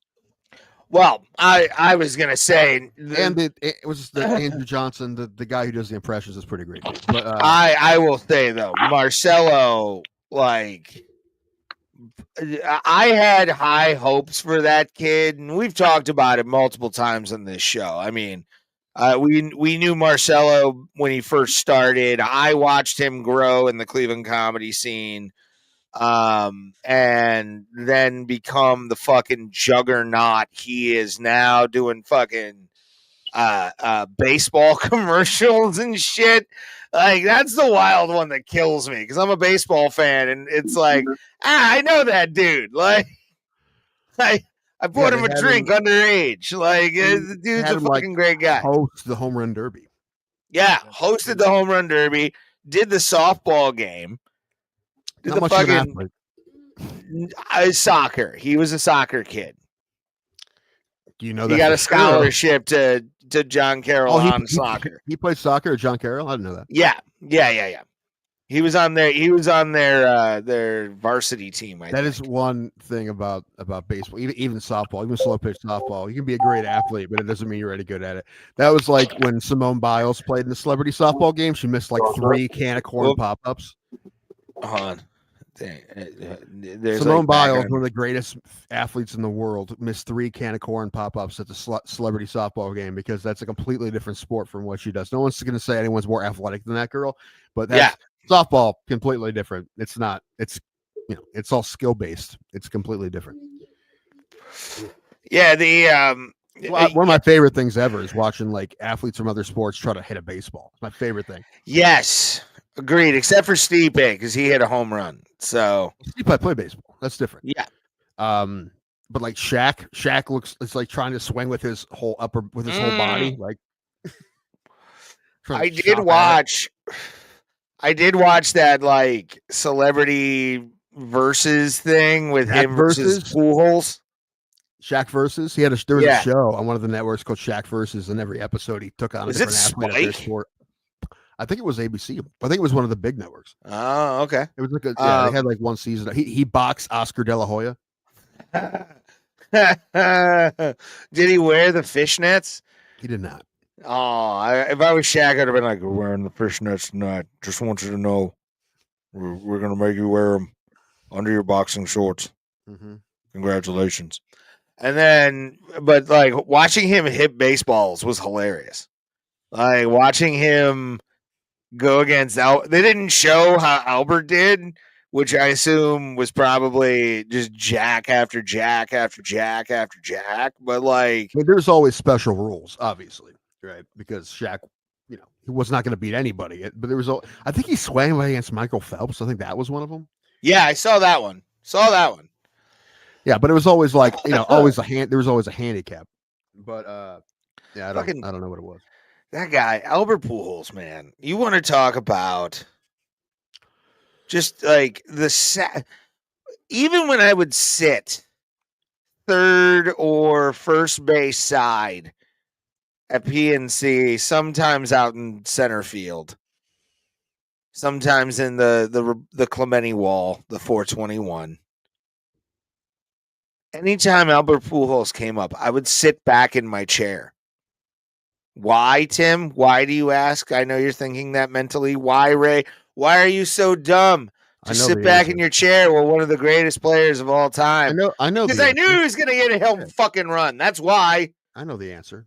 I knew he was going to get a home run. I knew it was going to be a run scored against the fucking Pirates every time. It was fait accompli, as they say. Pujols and Chipper Jones go out for drinks and just talk shit about the Pirates. They do. I always talk shit about the time that he got so mad at the fans for heckling him, and I know that was me. So, ha. But no, Pujols, I respect Albert Pujols a lot. Oh, before Vegas, are we going to one of these Pirates Guardians games? I mean, we could do probably the Saturday. Is that a night game? I think. I know I looked it up before. I just don't remember. Hi, Pulse. Okay, is he in the hall yet? Who? Pujols? Pujols? I don't think he's eligible. He's not eligible yet, but he will be right away. And he's another one of those that if he doesn't get 100%, like, what are you doing? You damn Skippy. Like, what are you talking about, man? Like, as a okay, man who witnessed his greatness on a yearly basis, as a as an Pirates Astros fan, as an Astros fan, we hated that guy. We hated him. We hated Scott Rowland, and we hated yeah, Jim Edmonds. And you However, hated their play. We recognize his greatness. If he doesn't get 100%, what right would they have against him? I don't even think he was. Same like, thing so, with. did he ever get a? Did he get a test? Did he test positive at all? I don't think he never did. Pujols never did. Really? And there's not even a rumor about Pujols. Really? That's what I'm saying. That makes me like him more. But you know baseball writers. You know how they want to be bitches. So it's like they're doing something. Raymond, the Saturday game is actually a 4:05 game. That actually is kind of perfect. That's better. I mean, I could ask for that off. And I would. You don't have to drive back from Pittsburgh at fucking midnight. Yeah, I would say we get a room and we go to bars in Pittsburgh. Get shit faced. Try and hit on some fucking Yinzer bitches and fucking. We should go Sunday and go there and back. Although isn't that Easter?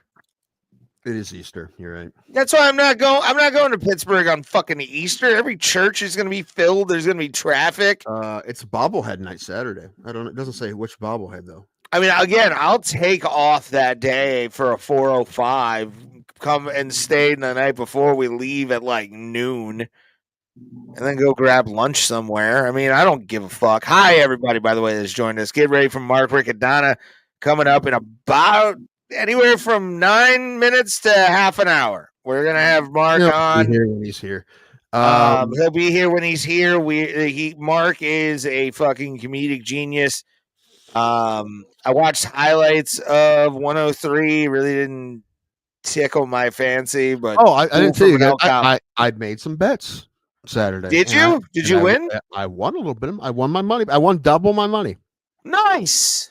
$30 in, and I won $30 because I made one more bet on the main event and lost. But I made most of my money on Hasparat. Okay, it was a very good fight, and so was the fight before him, the Alver guy, Avil guy. That was a great fight. Those two fights were amazing, and I don't know why the fuck they put fights like that, matchups like that, like Hasparat and Robinix, whatever his name is, on the fucking Apex. Why?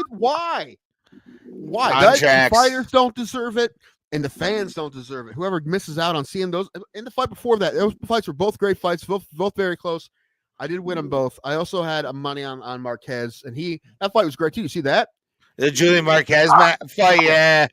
That was nuts. I saw the knockout, because Marquez had the momentum, and then all of a sudden, Mark Smith stopped the fight to put their mouthpieces back in. Yeah, and then all momentum went away, and then Marquez was done. That sucks. Here's Tim. I hate to tell you this, but I did last time I was at your house. I did bug your house, and I got your reaction of you winning the bets. I'm gonna come. What's weird is that I was at my brother's house, so that I don't know what my mother had over. She had the man. Pulse, what are you in a tunnel? No, my bad. Should I mute the mic? No, you're fine. You're fine. It's just I don't know if you have like a fan by you or something. I'm gonna re-up for when Mark comes. I'm also gonna put some pants on because I'm cold, and my sunglasses because I would like to look cool. All right, queer. Go do that, and we'll talk to you in a sec. Hi, Pulse. We'll talk about wrestling. John Cena turned heel. No, I'm kidding. He did. Yes, he did. No. But back to my point about people that they dropped the ball on. Me and D, you know my boy Derek. We were talking about Damian Sandow. You remember him?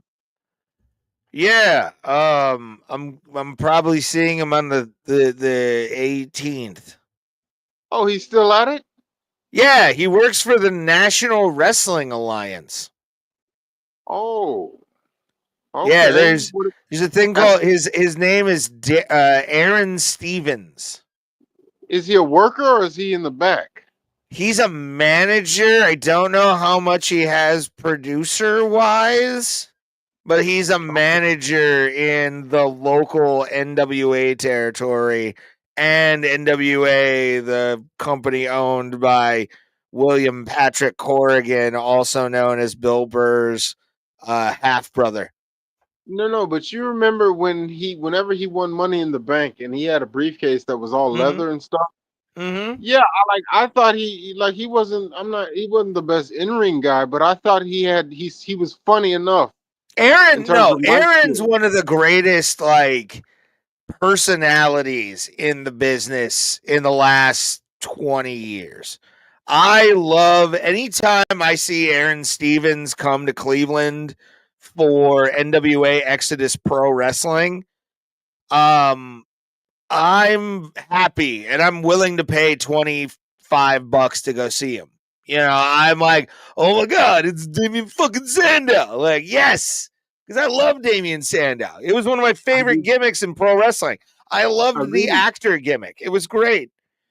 Agreed. And he also, still kind of does that, but he's a rich guy now. Like, it's a amalgamation of like Damien Sandow and Aaron Stevens. You don't know where the character is a lot of the time, but he'll acknowledge you, and it's nice, you know. Okay, now also on our list is Enzo Amore, not so much as a worker, but as a mouthpiece. That guy. I mean, well, who knows? He might be showing up again. Who knows? He may make if he's with, I think he was with TNA recently, so who knows what door that's going to open.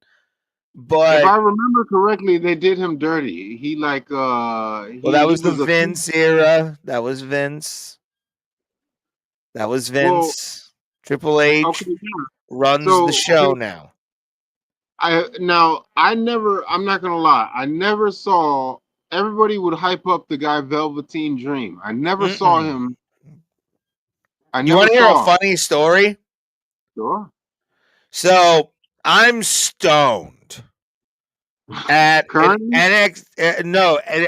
NXT live event, not a house show. There's a famous venue here in Cleveland. A lot of acts have played it, from like Eddie Money to Bone Thugs and Harmony. Like there's a wide array of fucking genres, right? Yeah. NXT comes to the Cleveland Agora, which is what it's known as. And it's actually the last Agora franchise to still be in operation. There used to be Agoras all over the country, and the Cleveland Agora is still a thing here in town because like people have such reverence for that name that it like stuck here, right? So Velveteen Dream is wrestling Tommy End, aka Malachi Black. Not familiar with him. Malachi Black? No. What was he in WWE? That's what I'm trying to think. Aleister Black. Oh, okay. Yes. So Aleister Black makes his WWE NXT debut. And I muted your mic, Tim. Oh god damn it. I yell out, when did Ron Simmons become a gay? And I felt so bad I yelled that out. I like ducked behind what I was standing in front of. Velveteen Dream. Yeah, it happened. Did he hear you? Everybody looks back. It was bad. Like it was one of the more embarrassing moments of my life. I kind of. Well, I don't know if I've said this enough, but Ray Hyclak is absolutely that guy at live events. 100%. I'm a heckler. He's rough to That's why. See, that's why you guys have what it takes to do stand up. Like that's my greatest fear. Because if I say something and I hear literal crickets, like bro, I couldn't live with myself. It's like because that's happened so many times in my life. People have been like, or they'll wait till we're alone. Like, why did you say that? And I'm like, well, I thought it was funny. It was funny to me in my head. So I will say this. Any questions you have about stand-up, you should ask the Mark when he comes on because he can answer them all better than Ray and I ever could. So anything you want to know about stand-up, Just ask Mark. He'll give you a better answer than Ray and I. But Okay, Paul, but so I'm like- gonna Go ahead. oh, go ahead. No, go ahead. No, I'm just saying, comedians before they actually become big, how do they truly know that they're funny? Is it because other people? What is tell your them that? definition of big? Well, okay, so Can you turn your mic before on, Coach? I mean, Just like dial there over. is no That way. there Yeah. me. No, Ray. I feel like I'm having No, to okay. yell over him. Not too much, just a little bit. So we No, it's probably the alcohol. We brought up Aries Spears. That's why I told before. you to turn it down instead of stop yelling. Well, it is. We brought- I mean, I'll just stop yelling. We brought up Aries Spears before. Okay, so at 16 years old, he had the balls to go up there on Showtime at the Apollo, and he actually killed, in my opinion. I think a lot of people would agree he did. So I'm wondering, before he was 16, when he was just in the neighborhood making jokes, he had to have gotten confirmation from other people telling him, like, "Yo, you're funny. You need to go up there and do. You need to make this your living." So is that how? Really? It works? No. There's no Not way for that me, people- at least. There's. I was gonna say there's no way that people are telling like you're not funny, don't ever do this. However, then I think about Ray and I'm like, Ray would absolutely do it if people told him he wasn't funny because he still doesn't. Yeah, because I love it. It's an addiction. But at 16, yeah, you're right. It would be difficult. I mean, yeah, I'm sure people told. Yeah, and he did voices and shit, and yeah, I don't. Okay, well, so that's the thing. Some people have told me I've made quips, like quick remarks, and people like, man, that's funny, man. You should write that down. But I think I'm funnier that way at writing. I don't know if I could actually go up there and perform. Well, here's the thing, Pulse. When you start, you're gonna suck at it. You just got to Mhm. figure it out. You got to figure out what works for you, man. If you can write, Yes, then that's a great step. You gotta Okay, figure out but the performing stuff out later. There's such a the By doing it. one I just referenced, Aries Spears. I don't know if that was his first time on stage. Probably a Yeah. stage that big. Yeah, But I'm saying there has to be such a thing as a person who went up there his first time and just killed, and like that, and like he just wrote that. There are. That's the story of Chappelle when he was like 15 or something like that at that bar or that club in DC, and it was Patton Oswalt's first night as well. You hear that story? That first night. Footage of this? What? Is there footage of this? No, it was Oh. Patton and Chappelle, and I think Ellen DeGeneres too. And it was like at least two of their first times, and they were all real new. And but since then, Chappelle has bombed. He talks about it. He bombs recently because he'll like do random pop-up shows and shit and be hammered. But everybody bombs just because I mean, my first set was good. My second set was terrible. If my second set would have been my first set, I probably wouldn't have done it again. I don't know if that's true or not. But because I got at least a couple laughs the first time, then I'm like, oh yeah, fuck yeah. And then the second time I didn't. I'm like, well, I know I can get laughs. I did it before, so Okay, well, see, you say that the first time you go up there, you should expect to bomb. If that happens, I'm not doing it again. That's what I'm saying. So I'm Don't like, be a that's why I hope- pussy, Pulse. No, don't I be wanna a get- pussy. Okay, Don't be a I just pussy and like, oh, you get nothing. No, you're friends. Okay, we consider you a friend. All right, Pulse. I'm gonna say this. Well, Ray does. I Oh man. Okay, fair enough. Whatever, Tim. I've been waiting on Jordans for 2 years. All right. I don't listen. I don't expect if I go up there for 5 minutes, each and every single joke that I tell to kill.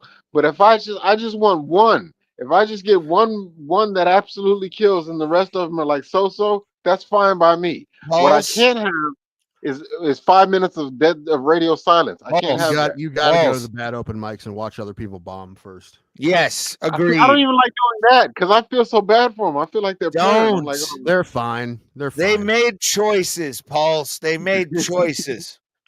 But Pulse, hold on before anybody says anything. Hold on. I want to play you this to motivate you to try stand-up comedy.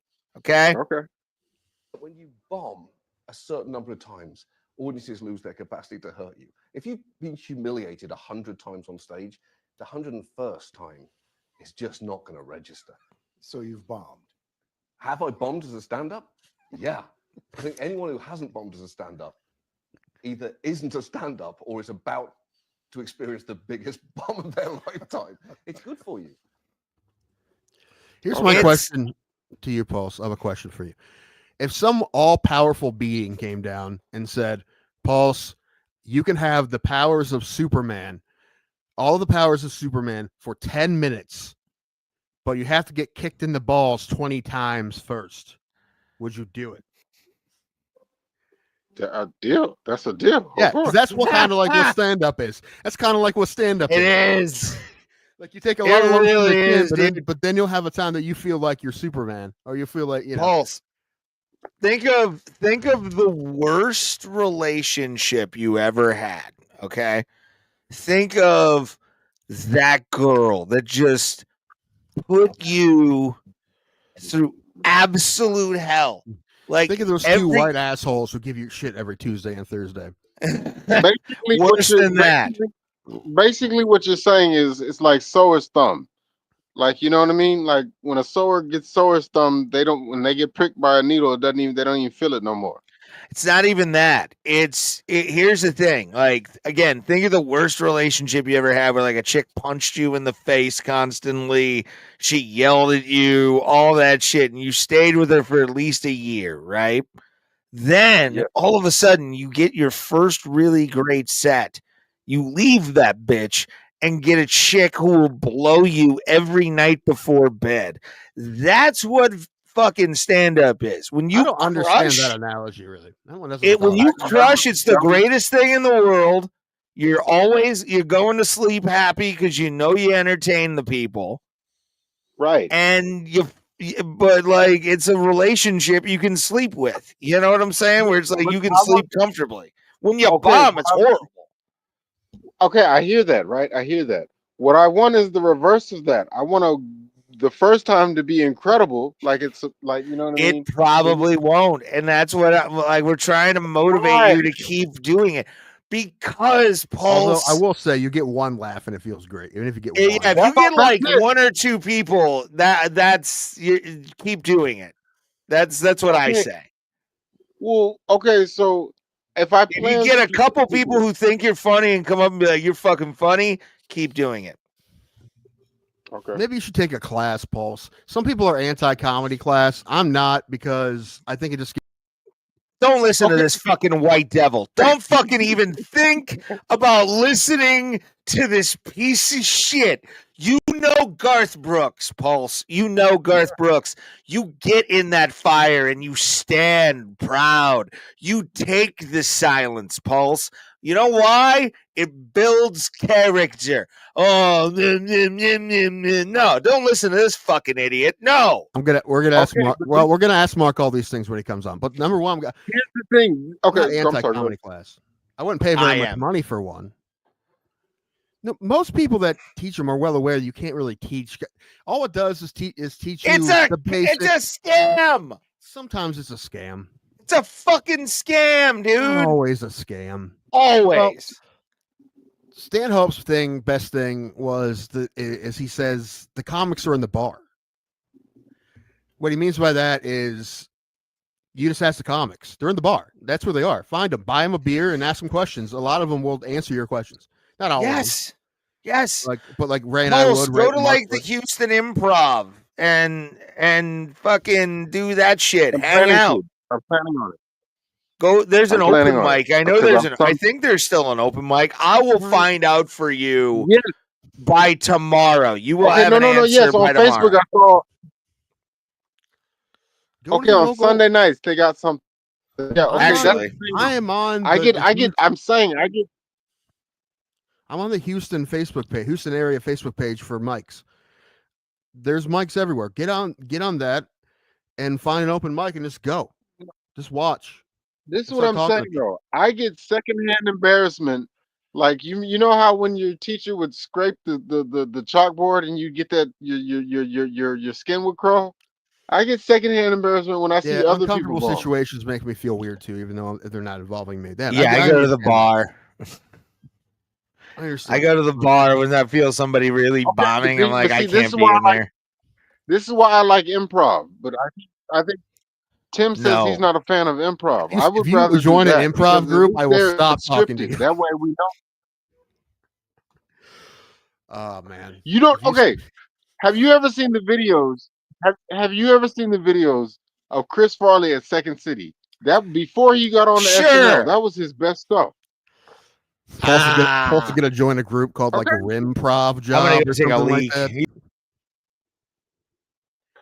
Somebody should write that down. That's actually pretty good. What? Rimprov.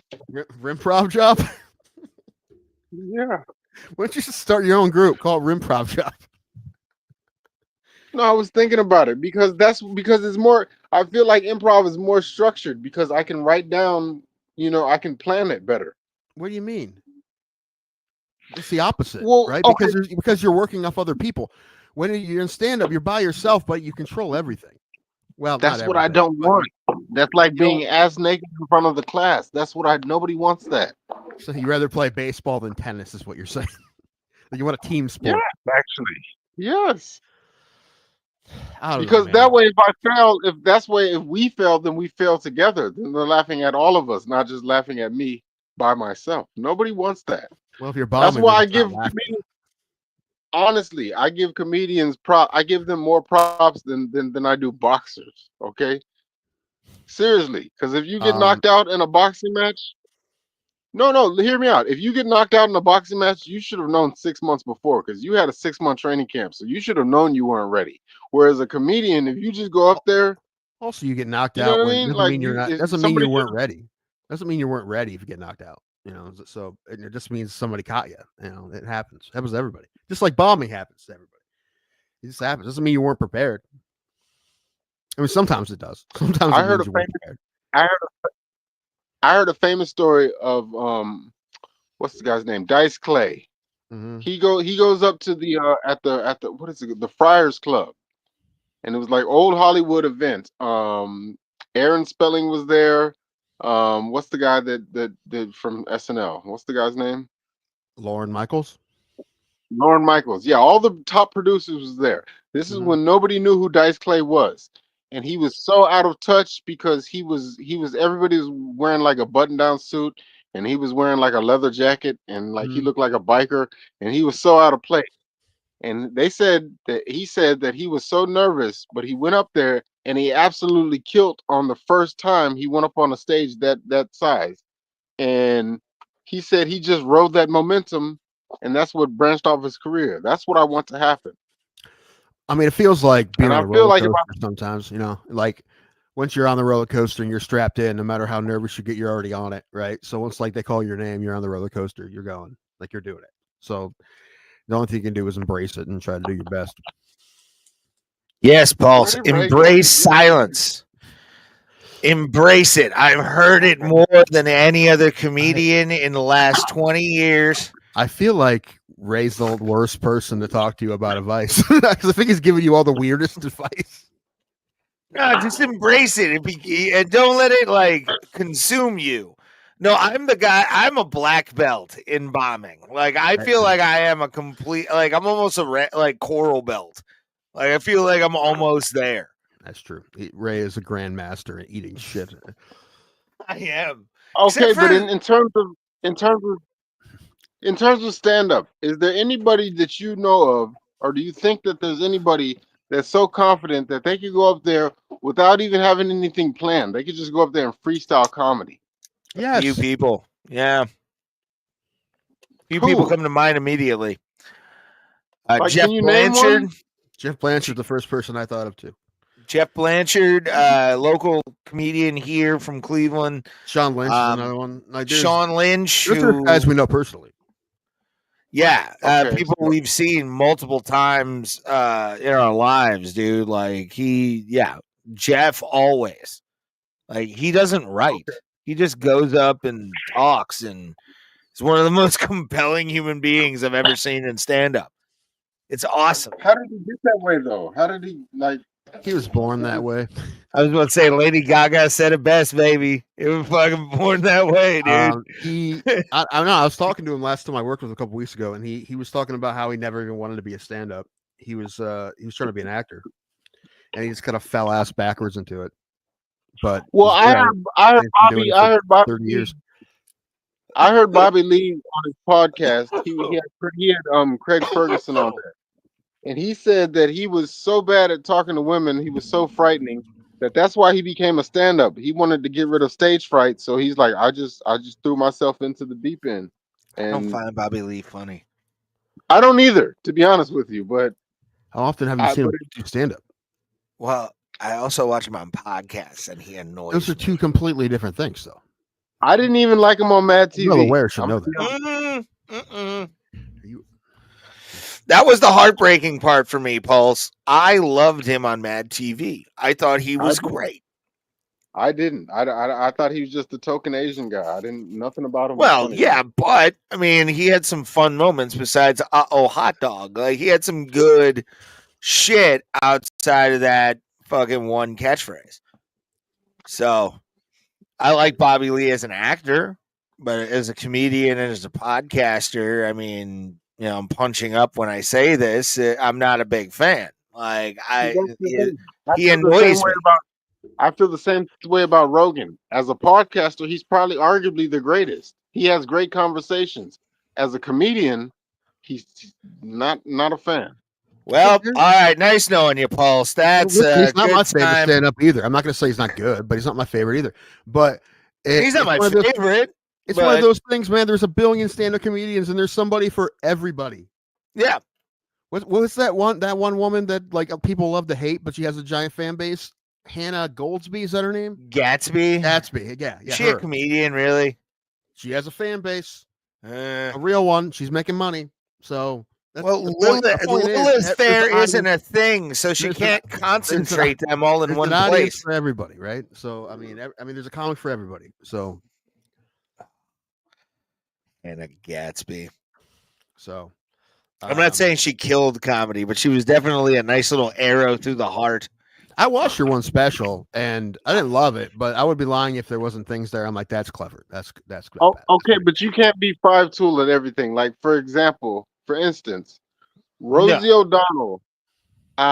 She's when she had a talk show. I remember as a kid, she was decent. She interviewed people well. I thought, as an actress, she was decent. As a stand-up, I never found her funny. I think maybe have watched one thing of hers that was on like Comedy Central because it was like a rerun with like edits for commercials and shit. I didn't get it. I liked Harry, what's his face from Night Court. His special was dope, but like no. But in terms of female comedians, there's only a few that I actually think are really funny. Who are they? That's okay. You don't have to think everyone's funny. Right. I know everybody's a critic, but no, okay. So as far as female comedians, so the late Joan Rivers, she was always hilarious to me. Wanda Sykes, she's always funny. And I guess that's about it. I mean, what? That's about it. No, there's more. I feel like what it is you just haven't gone out and looked for. Like I guarantee, Bonnie McFarlane. There's plenty that you find hilarious. Amy Schumer in 05. Hell no. Never thought she was funny. Never thought Margaret Cho was funny. I thought Margaret had her moments in the 90s. I saw Margaret Cho beat the fuck out of some people in Celebrity Jeopardy. She beat them by like tens of thousands. It was bad. It was a whooping. Mary Santora, a good friend of ours. I love Mary. Mary, every time Mary put a new video up, I watch it right away, and it's always hilarious. I fucking love Mary. Yeah, Mary's the shit. And it helps. When I had mentioned Joan Rivers, I didn't mean to cut you off. I was going to say, when I mentioned Joan Rivers, Tim made a sound like he didn't agree. No, that wasn't me. That was Ray. What's your gripe with Joan Rivers? That was Ray. I didn't make a sound. Oh. Okay. No, who did you say after? Who did you say after Joan Rivers? I heard her once say. No, who'd you say after Joan Rivers? Because Joan Rivers, I agree with. Wanda Sykes, he said. Burr, for example. I call him.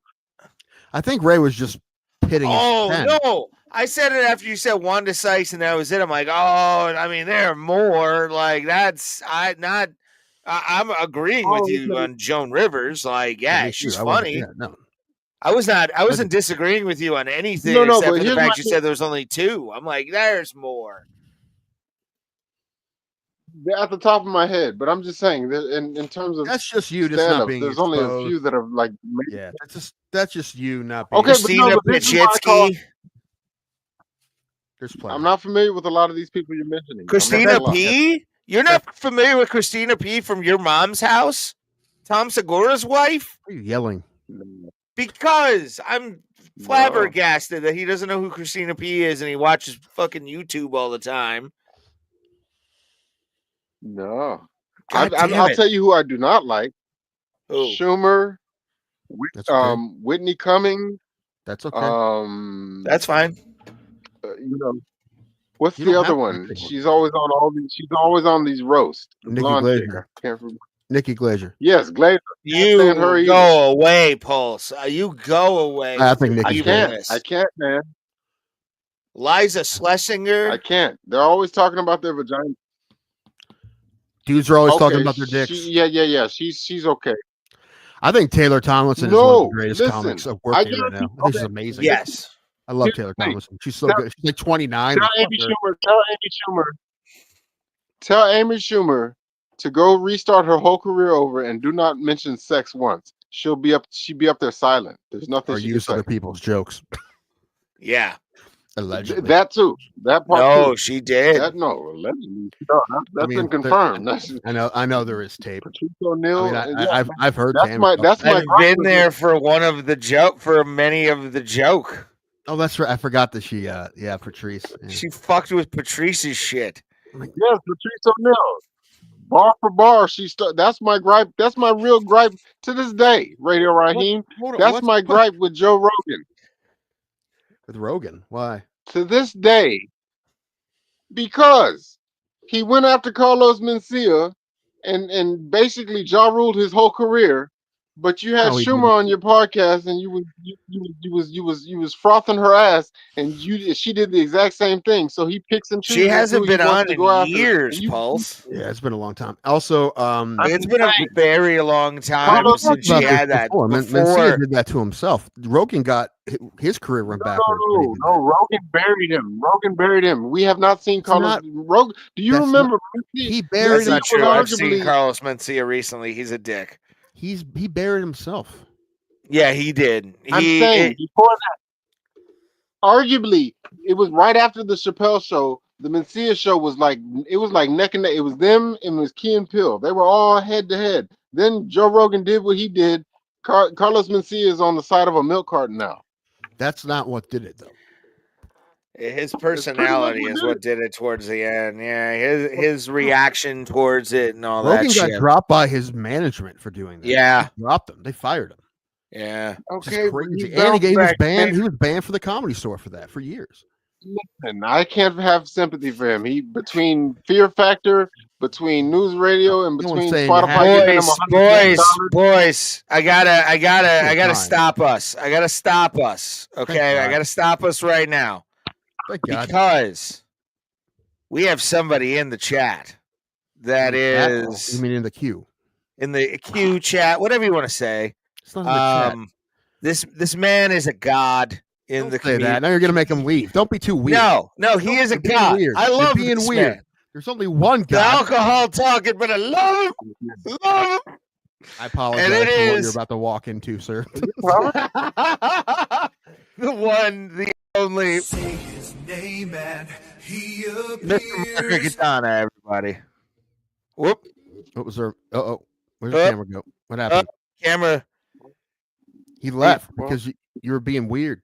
Oh, no. You glazed him Oh, so no. much that Oh, no. Hope I didn't make him leave. You were blasphemous right off the bat, and he left.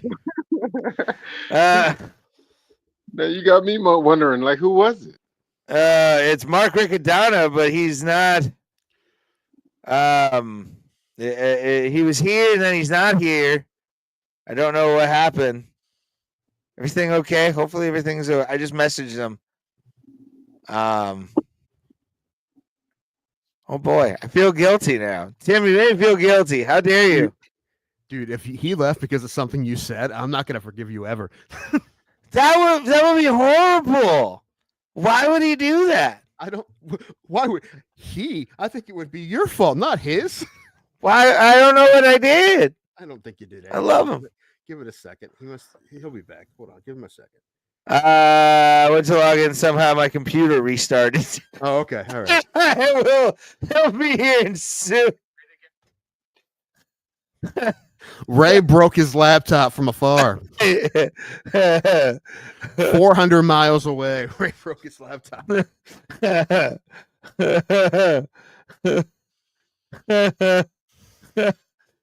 That's funny. That's that's Bro Plata. Yeah. It right. is When he comes back, just try to give him a more modest intro and see what happens. Hopefully his laptop doesn't be like, nope, I'm done. I'm out of here. That's funny. Was that genuinely technical difficulties, or did he just leave? No, it was technical difficulties. Mark Riccadonna will be on here soon. Once his laptop. It's the most bro plot of shit you could possibly have it on this show. You could. Sorry, alcohol. Oh, not good. That's the one bad thing about someone coming a couple hours into the show is that we're gonna be drunk probably. So then that's the problem with that. Back to my original point, Joe Rogan absolutely killed Carlos Mencia, and I will never forgive that man for that. Why are you saying you won't forgive him when he took out somebody who's a joke thief? Okay, but here's my thing. I'm saying this. Between News Radio, Fear Factor, and Spotify giving him 100 milli, he bounced back like a rubber band. So what we should not feel bad for Joe Rogan. He won. He got dropped, but Carlos lost. He got dropped by his agency, but like I'm saying, he'll be all right. He's cooking elk on Traeger grills. He's living fine. Carlos Mencia is probably working at Long John Silver's right now. Like we he's should working feel at bad for Funny him. Stop, which is maybe the no. It is the Long John Silver's of comedy clubs. No, it's not. It's the greatest comedy club in the world, right? Well, no, I was going to say, I love you, Nadal. It's the greatest comedy club in the whole world. They finally closed my Long John Silver's here. Finally. Here he comes, by the way. He has returned. The man, the myth, the legend. There he is. Mr. Mark Riccadonna. Buddy! What is happening? You guys are talking Mencia. I guess, man. Pulse, our third mic up there, he's saying that Rogan ruined him. We're saying that he ruined himself, but I don't know. You know what's crazy? It's funny you're bringing his name up. Last night, I put on, you put on stuff to be in the background while you do other things. Mm-hmm. I had the Bernie Mac show on, and Carlos Mencia is one of his poker buddies. It's like, Bernie, watch out! He's got a new hour at the fuck, I lost it. The comedy store now. You got to worry about Steve Harvey and Carlos Mencia. Bernie, look out! I actually apparently dated a girl who knew Steve Harvey's ex from Cleveland that he just up and left after he became famous. And he had nothing good to say about Steve Harvey. She motherfucked him to my face. I'm like, oh shit, this is actually legit. Isn't that the dream though? To get famous and then leave everyone behind? Just one up them and never talk to them again. Danko, right now you look like a classic rock DJ on WMM. I know I do. The Wolf Man. Yeah. Man. All of a sudden he's hitting a stinger for 98.5 WNCX. Right. Which shout out to you guys ready for 16 hours of cream? All right. Here's Jethro Tull for 2 hours. Again. That's the soundtrack of my childhood, classic rock. I didn't even grow up in the 70s, but I grew up in Youngstown, so you'd think it was the 70s. Dude, exact same thing here where I live in the radio stations, and that was in the 90s. Now it's 2025. All those stations are playing the same songs. You think it would move 20 years ahead and play Well, like stuff from 20 NCX years, is like playing 90s. Pearl Jam, so we got a new one by the Foo Fighters. This band might stick around. That's honestly the closest rock station to me. The newest shit they play is Foo Fighters and Linkin Park. They don't play anything after like Hybrid Theory. That's it. Everything else is old. And here's the new one. I'm like, crawling in my skin. I'm like, dude, the song's from 2001. Anyway, how you doing, Mark? Thanks for being here, buddy. I'm good. Appreciate you. Just got the boys to bed. You guys caught me at the dad happy hour. There you go. Yeah. It's that golden hour. Once the kids go to bed, you have about an hour until you get too tired to do anything. That's essentially what the show is. It's the golden hour, but we don't have kids. We're just degenerates, so we just drink the whole time. The golden shower happy hour. There you go. That's the name of this episode. You can't see Pulse because he's currently at work at a liquor store while he's doing the show. But which is the most this show could aspire to. Like it's the most appropriate day job to have with it. Really show. Is. Yes. Turn your mic down a little bit, Ray. Just because you're so much louder than both of us. Sorry, I'm probably also yelling. Good. You're all good. I'm just yelling. Yeah, that too. But we're trying to convince him to do stand up. He's never done it. He's talking about it, but he's like, he's worried about bombing. Paul, you still there? Yeah. Hello, sir. Nice to meet you. Good to meet you, man. Thank you so much. I'm gonna do it. I'm committed to it. I'm gonna do it. But the thing is, do not do it. No, I'm kidding. No, I was about to say the exact opposite. Because look, what's the worst that can happen? You bomb. Who cares? It's comedy. You know what I mean? It's like the amount of times I've bombed and some of the bombings that I've had would probably make somebody nervous, like, because they think the fear of public speaking. But I mean, but Ray and Tim are telling me to expect it. Shouldn't I think the opposite? Yeah. Shouldn't I think that I'll be great, and if I bomb, I'll just be surprised? Sure, but yes, but also like if you bomb, who gives a shit? Have fun doing it.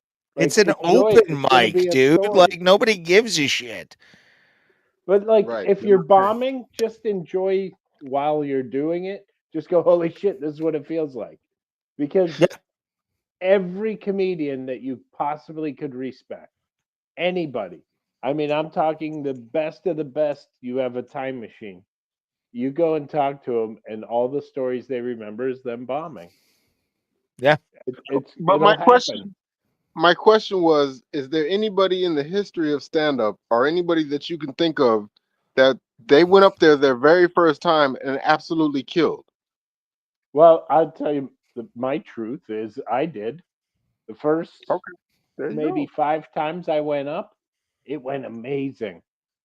And then I went, I think I want to do this. And then I bombed for about 9 months.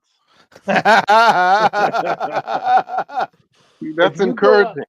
If you go up and you have energy and you're just ready to have fun and you're just, everybody likes watching someone have fun. So just go up and have fun. And here's the thing. There's no pressure on you. You're not being paid to do it. That's when it's so pure. When you start getting paid for it, then there's pressure. Then you start going, I have to do well or else I can't come back. Or they might not pay me. Or they might never, the other comics on the show are going to tell people I suck. Right now, you're at that pure stage where it's like you get to go up and try anything, do anything. Doesn't matter. It doesn't matter. Okay, that makes sense. I'm already at ground zero. I have nothing to lose, right? Yeah.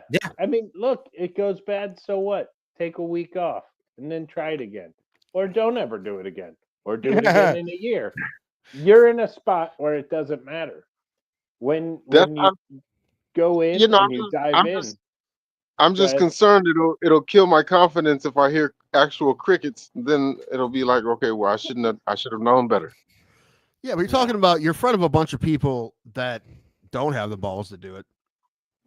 So really, I mean, you tried something. Yeah, you did it. It's not like you. It's not like you didn't try. That's what comedy is. It's just straight trying. Yeah. Like every piece of comedy is like that. Sorry, Mark. What? Oh, if it's not going good though, you just embrace it and go, "Oh, this is holy shit! This is what it feels like to bomb." This is what this bombing thing I've been hearing all about is. That's it. And then tell the next joke and just enjoy it. Like, because it doesn't matter at this point. Like, now if you're being paid $5,000 and the CEO is sitting at the front table, now there's some fucking pressure. You know? That has to be rough, dude. 'Cause you do those corporate gigs, right? A lot of those, right? And they pay fantastic, but then but you never know what you're going to for get. that reason. Exactly. That this pressure is high, the stakes are high, it's hard, and you're going against an audience that don't even want to be there. That's when there's pressure. Like, you're at that state where it's still pure and it's still fun, and you can do anything you want. There's not a right answer to anything you do on stage. You can walk on stage and go, tonight I'm going to see how long I can go without saying a word, and see how long you can go. And it doesn't matter. My question is, assuming they don't give you a proper time limit, how do you decide when to make your exit? And what do you say exactly? Just get a big laugh, get a laugh, and go good night. Nobody ever cares if you go short. No one cares if you go short. You'll hear it if you go long. You'll hear from everybody if you go long. Yep. A wait staff, everybody. But if they say you got 5 minutes and you do 3 and you're like, oh shit, I'm running out of material, or you get a really big laugh and you're like, I don't know if I can top that, just say good night. Thank you guys. You guys been awesome. But okay, so it's really that simple. Just say good night and walk away. Yes. Yep. Let's bring the host back up and just walk off. I still, to this day, the only thing that keeps me sane, I've been on the road for when I saw you, Tim, I was a month in. I left Akron and flew to Florida. I got home last night. I've been on the road for like a month and a half. The only thing that kept me sane at the end of the shows, or at the end of the day, you get to the gig, whatever, and it's like you have all these nerves because these shows, you want them to go well.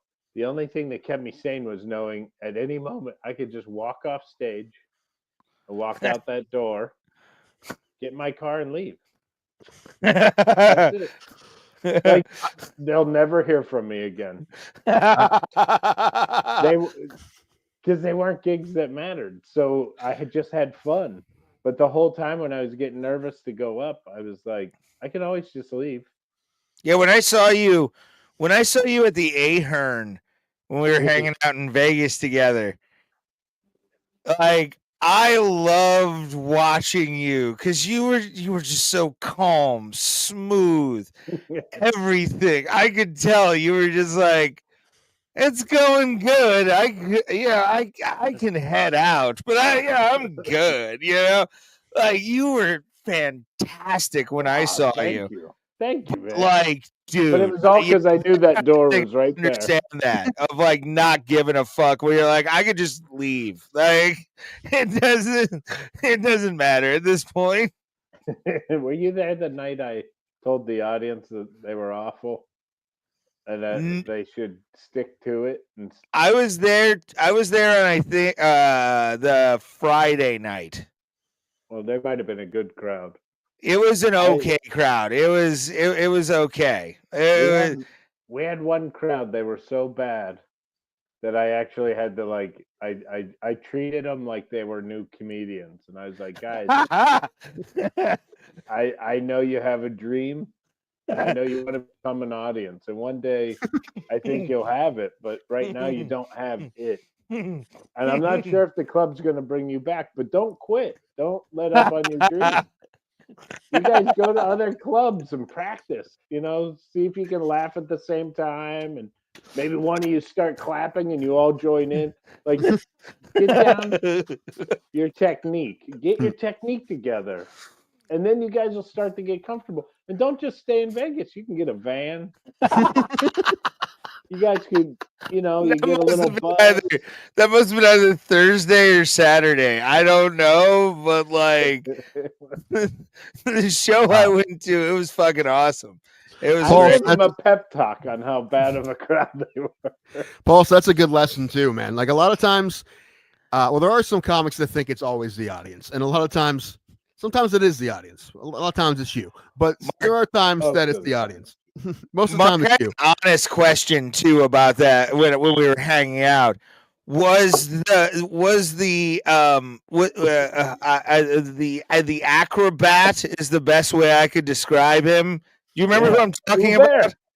Yeah. Was he there all the weekend that you were there? The whole weekend, yeah. Okay, how did he do on Saturday? Because I feel like he gets over a lot on just every single crowd he's with. That dude does all the tricks, man.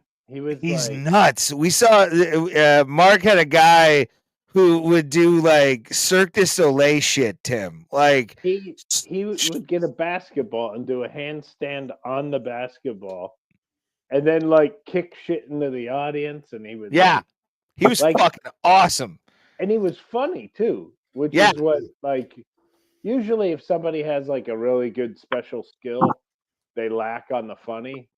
But they get away with it because of the special skill. He was actually funny without the acrobat. Yeah. But then he just like started doing backflips while he's telling jokes, and you're like, what the hell? Dude, yeah.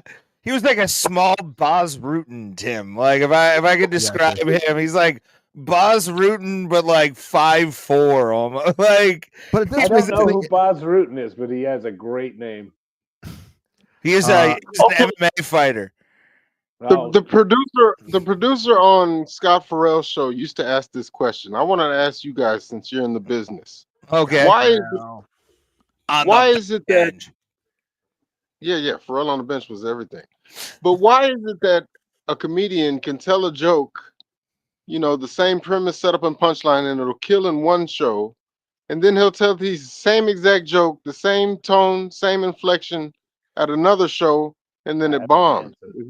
Let Mark answer it. Who are you telling the joke to? Because I can tell you the exact same joke. I'll tell this joke to my roommate from college, and then I'll tell the exact same joke to my grandmother. Should I change the way I tell it? See, okay, that's why I call Bill Burr a 5-tool comedian, because he will go. I've seen him kill at like all black audiences where he's the only white guy. He's extra Anglo-Saxon in a crowd like that, and like he'll go like, or he can perform clean, not swear for kids if he goes to like the Nickelodeon Awards. He can perform anywhere and just have the utmost confidence. To me, that's when you've made it. When you have that, I call you like a 5-tool player. Yeah, he's a person though who's just funny. You can give him any topic. He knows the lens he sees life through, and he just can run. How big of it? Oh, I'm sorry. Go ahead. No, you go. I was just ask you how big of a deal, because you're a guy who can play all kinds of audiences, and I know that's by design. Like, how big a deal is that for you at getting work and being a working comedian, that that you could do the bar show and kill, and you can do the corporate show and be clean, or you can do older people or younger people and have to be real clean and you kill there too? How big of a deal is that for you as far as being a working comedian? It's the question of the artist versus the entertainer. Are you an artist or are you an entertainer? The artist. Can't you be both? But the trick is to hide one behind the other, to make people think you're the artist, but the entertainer goes in front of them and dances. Because the thing is like the artist, true artist, does what he does, and you have to follow him. So it's like a painter. If he paints the painting, you see it for the rest of your life. Or if he writes the poem, you read it for generations and generations and generations. The entertainer goes, what's in front of me and how do I make them happy? So it's which are you? And you can be both. You can be in the middle. You can try both. I personally like to lean more toward the entertainer, because whoever's in front of me, I want to try to have them have the best experience they can while maintaining what I want to talk about. But like, if it's a bunch of 20-year-olds, go ahead. I'm sorry to interrupt. That was my question. Do you cater to them? Do you give them what they want, or do you give them what you have and just expect it to be funny to them? Well, I cater to them because I'm not famous. If you're going to a Bill Burr show, you know what you're going to. Most of the time when people see me, it's because they have a comedian at their thing. There's a comic tonight at our corporate event, or oh, it's comedy night at the, whatever. It's not, we're going to the Mark Riccadonna show. I would love to be at that point. But I also I do a little more of the entertainer side because when I look at an audience, I want them to have a good time because they came out to see me. And not necessarily that it's me. They came out of their house. And I always think of imagine the guy sitting with his grandma. And then there's a comic talking about sucking dick or something. And it's he has to sit next to his grandma while it's happening. So I'm always trying to be aware of what's in front of me, where I think some comics don't. And I don't, there's not a right answer. Do you walk the room to kind of, if it's like an open floor plan and kind of see what kind of audience you deal with? I like to see who walks in. Okay. Definitely like to see who's walking in because I know if they're 60 and above, I know that I can relate to them, and they'll go, "Oh my God, I remember when I was in this. I remember when I had young kids. I remember when I was newly married." But then when I see people my age, I'm gonna, in their, let's say, late 30s to early 50s, people go, I know I can relate to them because they're gonna go, "Oh yeah, we got the babysitter watching the kids right now, so we could come out." But if they're in their 30s, I still know how to talk to them. If they're in their 20s or under, I'm kind of fucked. I've also been seen you do enough shows that I've seen you sometimes when you you see that you could take the wheels off or something like that. You're like, okay, this I know who I'm with now, and then then the wheels come off and you start talking about all kinds of crazy shit. That's fun too. Yeah, I mean it's getting to the point to be comfortable enough in front of. It's like being at a party. Depends who you're talking to. I kind of changed to oh, I'm talking to a business guy. I'll be a little more businessy. Talking to a crazy person, I can get crazy. But that's all super real quick, right? It's really good advice for people who are trying to be professional comedians who are trying to make money in this business. I tell them all the time, I'm like talk to Mark Riccadonna. Yeah. That guy knows how to. I mean, I don't want to. When you say the words "play the game," it sounds like you're selling out, but that's not what I mean at all when I say that. No, but I know what you mean. It's I want to work. Right. I'm not famous.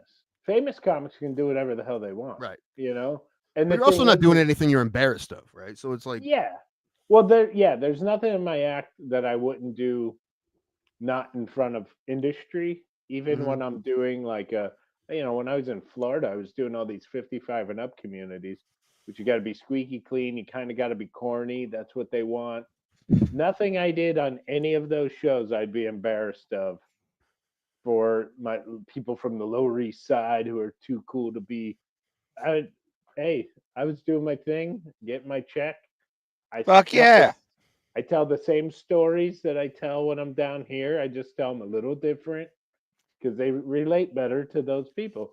When I play the Midwest, it's very different than when I play the South, and it's very different than when I'm in New York City. And it's just because of who you're talking to.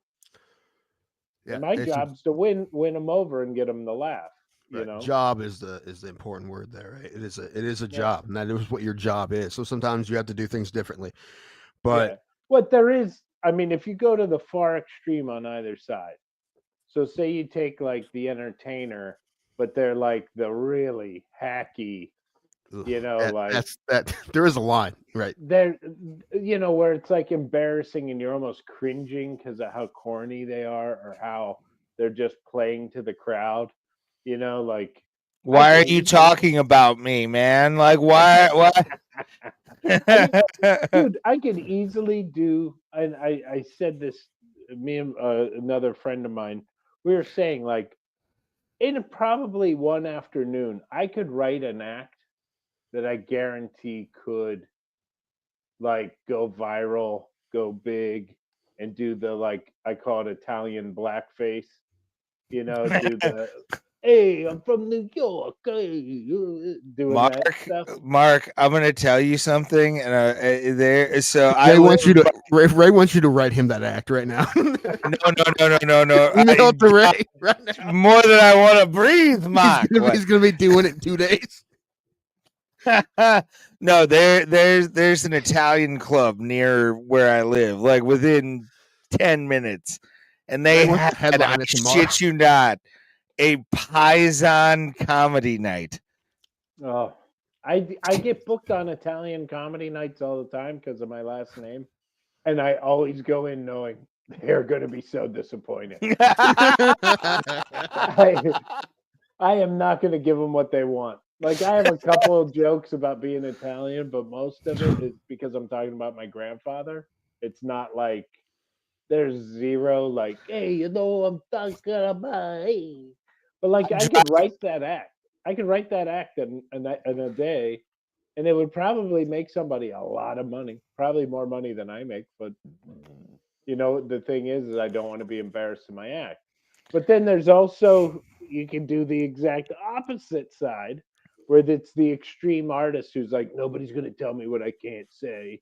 And those people are brutal to watch. Yeah. Because they're up there preaching with no punchlines. They're just trying to like change your mind. And it's like, can I do the impression of that person yes. at the bar after they get off? It was them. It wasn't me. It was them. That's who that is. In between every joke, you guys just don't get it. Yeah, I'm trying to relate to you, but apparently you can't relate. I've met so many guys that no longer do comedy that are like that, and I'll get together with other comics that remember them, and we just like all just like reminisce about how awful they were as people, more than just comics. They just weren't good people. Those people burn out quick. Right. The other side, the guys who go full hack, they live forever, but they never go past this. Right. They go from here to here in 6 months, but then they never get past it. They stay there for 35 years. Yeah. I mean, I think it's a matter of talking what's important to you, but making it good. Ray, I told you this before, Ray. You're not a hack. Yeah. What you do isn't hacky. It's just you've been doing. It's just I don't know. I don't know what it is. Killed at a brewery last Friday. It's fine. No, wait, Pulse. What do you want to talk about? Like your hack. What is the thing that drives you to want to do comedy? Is he still there? Balls. He fell asleep. No, my bad. I'm sorry. I just muted my mic because it was working. Okay. But I'm just... Like, what is the thing that drives you to want to do stand-up? Like, what's the thing that makes you go, like, I got to get on stage and talk about this?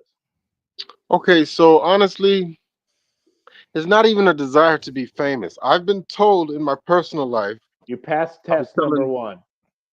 Okay. When somebody says they want to be famous, I go, I got to go. You're in the wrong business. Right. Okay. No, that's the thing. I'm expecting to eat a certain amount of crow. That's just how life is. But I've been told in my personal life, I was telling Ray and Tim, somebody will say something and I've made quips, comebacks to it, and people would tell me, hey man, that's really funny. You should try stand up. So yeah.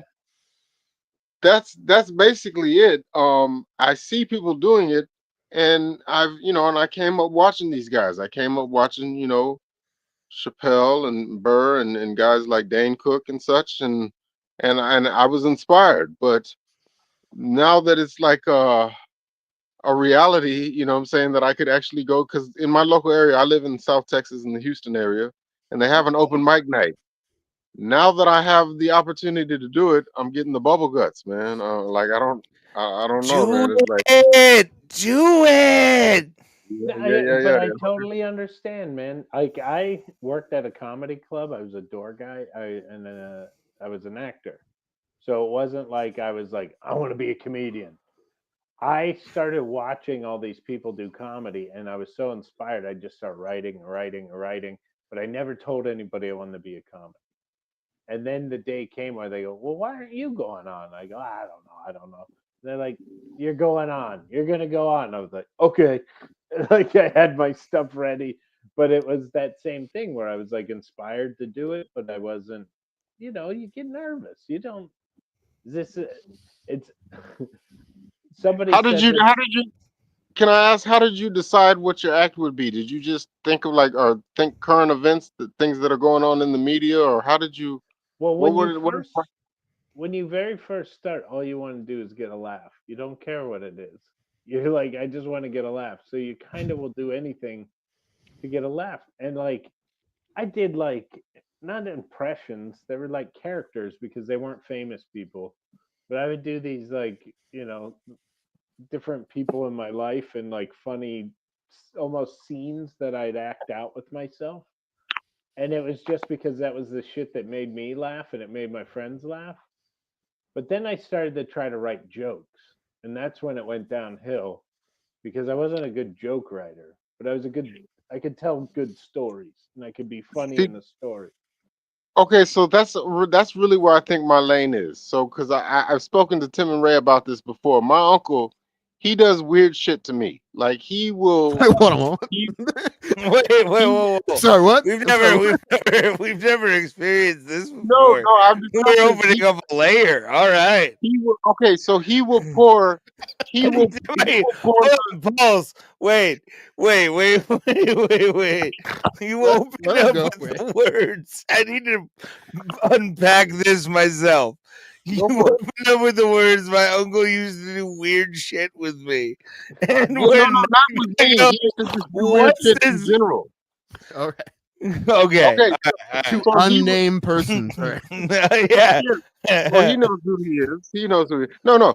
So what he would do is he would pour milk before he would pour cereal. And to me that is weird as shit.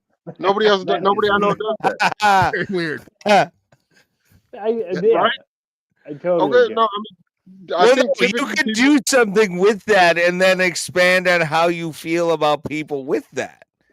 Like that's okay. that's a bit. Like you talk about your uncle and how much it pissed you off, and then you're like, I hate when people do that. Whenever I see that, I'm like, are you human or some shit like that? Like, Yeah. do Okay. that. But Yeah. here's what's funny because you're saying that it's like how it made you feel. To me, it's you talk about the uncle, and that's one of the things. Like this dude used to pour the milk in before the cereal. Like Right. that's how his brain worked, and it's part of a bigger story. But Yeah. that's what makes We should have comedy. known then.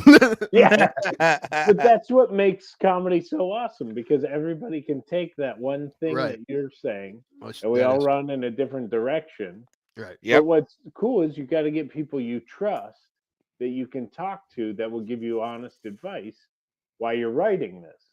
Because then I always call it pulling the cotton. You pull the cotton, you don't pull just on one end because it'll fall apart.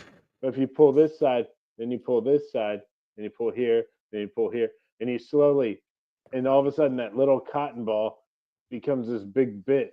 And now you have a big chunk because you pulled it a little bit in each direction. You didn't just, I'm running in that direction. I love it when I hear like one of my friends on stage do something and something pops in my head. It's like, oh, I got something for him. I got something for him. Yeah. Right? Yeah. And not everybody takes it well, and you learn that like no. But like with Ray or somebody, I'd be like, oh, dude, I got something for you, right? And Yeah. People know they can do that to me too, and you don't always. You have to be open to that too. Like you have to be open to people.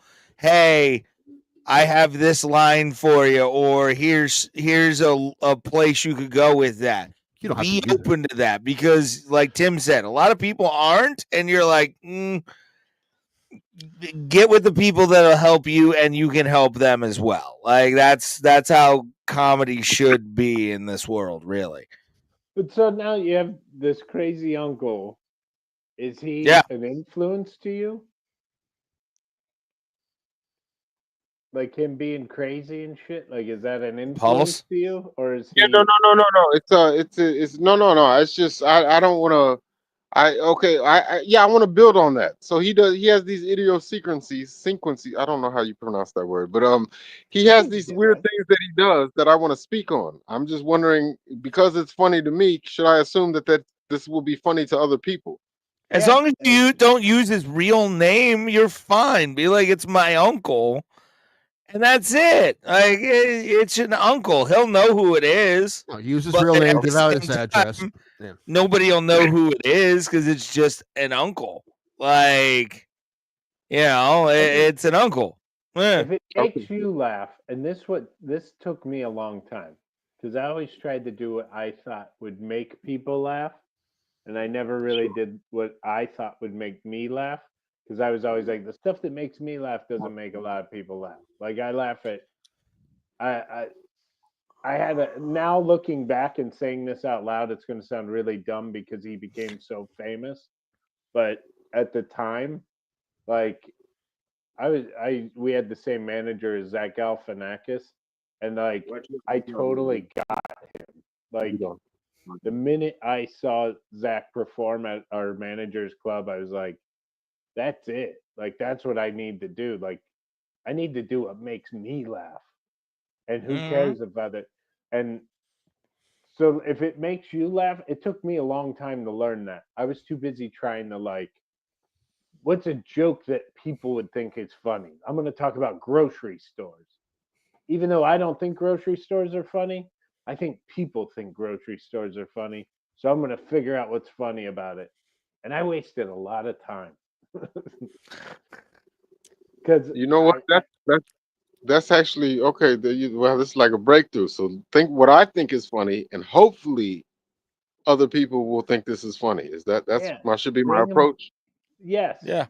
Do the stuff that you think's funny, and then know you have to bridge a gap because you have to paint the picture. They don't know who your uncle is, so now you got to paint the picture of them. So then when you talk about this stuff, they go, "Oh shit, yeah, he's a weird dude," and then put him in a scenario, and then you can expand on it. But it's like, it's got to be the stuff that makes you laugh, because I wasted so much time trying to think about, like, you know what, nobody's talking about album covers. I'm going to do bits about album covers. And then I go, how do I think it's funny? Like, that can be good for a writing exercise, but don't put it in your act. Do the shit that you want to talk about, that makes you laugh, that makes you excited. Yes. No, I feel like, okay, so because that, to me, I always thought that was Jerry Seinfeld's approach. He would always do that. Did you ever notice kind of stuff? Did you ever notice that something like that? Like, you know what I mean? Yeah. But to him, he thinks that's funny. You know what I mean? Like, he thinks those little things are funny that he does. And, like, nothing against him. Obviously, he's very famous and a lot of people love him, but his stand-up doesn't make me belly laugh. Thank you, Mark. We just became best friends because we were just talking about this. We're thinking about going to Vegas together, me and Tim, and Seinfeld is going to be there when we're there. You got to see him. We'll go and see him. You got to But I'm not going to be like, oh my God, it's fucking Seinfeld. It's more like, I get to see a stand-up legend do what he does and enjoy a night of stand-up. But I know Tim, who's a big Seinfeld guy, a giant Seinfeld guy. I'm thinking the same thing. Like, I'm like, he's in Vegas. You're going to be in Vegas. You go see Seinfeld. Yeah. It's like, if he's going to be there, he goes. If the unicorn's going to be there, you see the unicorn. Like, I don't mind that critique. But so here's my hot take. I've spoken about it on this show before. I'm wondering what you think about this. I've always said, to me, and I would never. I don't know if it's even safe to say this publicly because he's such a loved guy.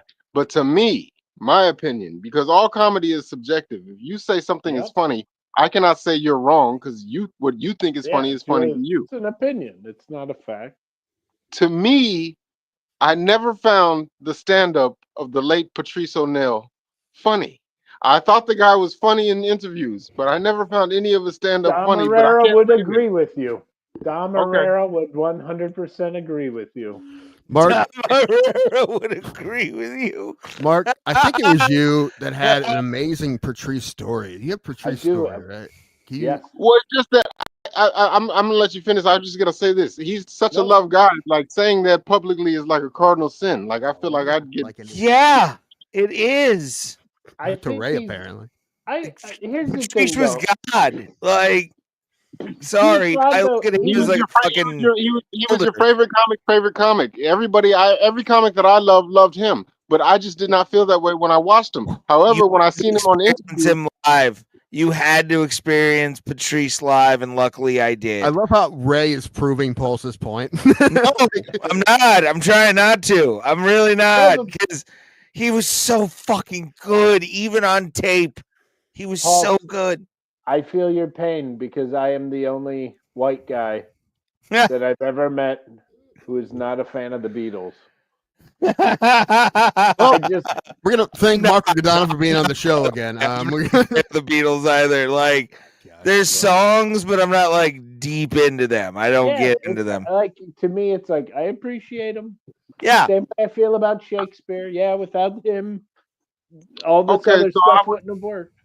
I want Mr. Highclack to come around with the same opinion about Eminem. You may not be a fan of his, but you have to acknowledge. I will never not come off my stance on Eminem. Suck my ass.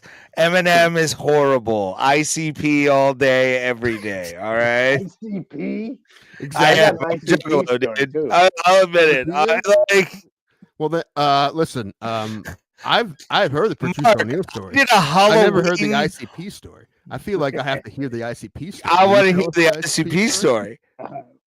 I'll do the Patrice one first. Okay, I still want to hear this ICP story now. Well, the club I worked at, Patrice was not just a regular. He was, not at least 4 times a week he came in. I liked Patrice. I always got along with him. He was always nice to me. I saw him be a complete asshole to people who did not deserve it. Mm-hmm. People who did not deserve it at all. Mm-hmm. And so I did understand, because Patrice is like the I'm trying to think of the singer who this would be. Patrice, when he was alive, was just a loudmouth dude that showed up and he was funny and he did his thing, whatever. When he died, he became a legend. And it was like people became martyred. Yeah, all of a sudden everybody was like, kinda. I'll admit that. Even as a Patrice fan, people used to talk shit about him nonstop while he was alive. Yeah. As soon as he died, it was sacrilegious to say anything negative about him. Exactly. And it is what it, it is what it is. And like, I got along with him, but he was one of those guys that it's like, hey man, as long as he's being nice to me, I'm going to shut up and like him. But see, that's the thing. The fact that you actually met the guy. See, that I like y'all in Ray, you've seen him in person, right? I met him. I shook it. I was 17 years old at Nautica Pavilion, and his big black mitt just fucking swallowed my tiny 17-year-old hand in a handshake. I'll never forget that as long as I live, Mark. He crushed that night at the show and did a lot of Amy Schumer's act. We all know it. And he was awesome.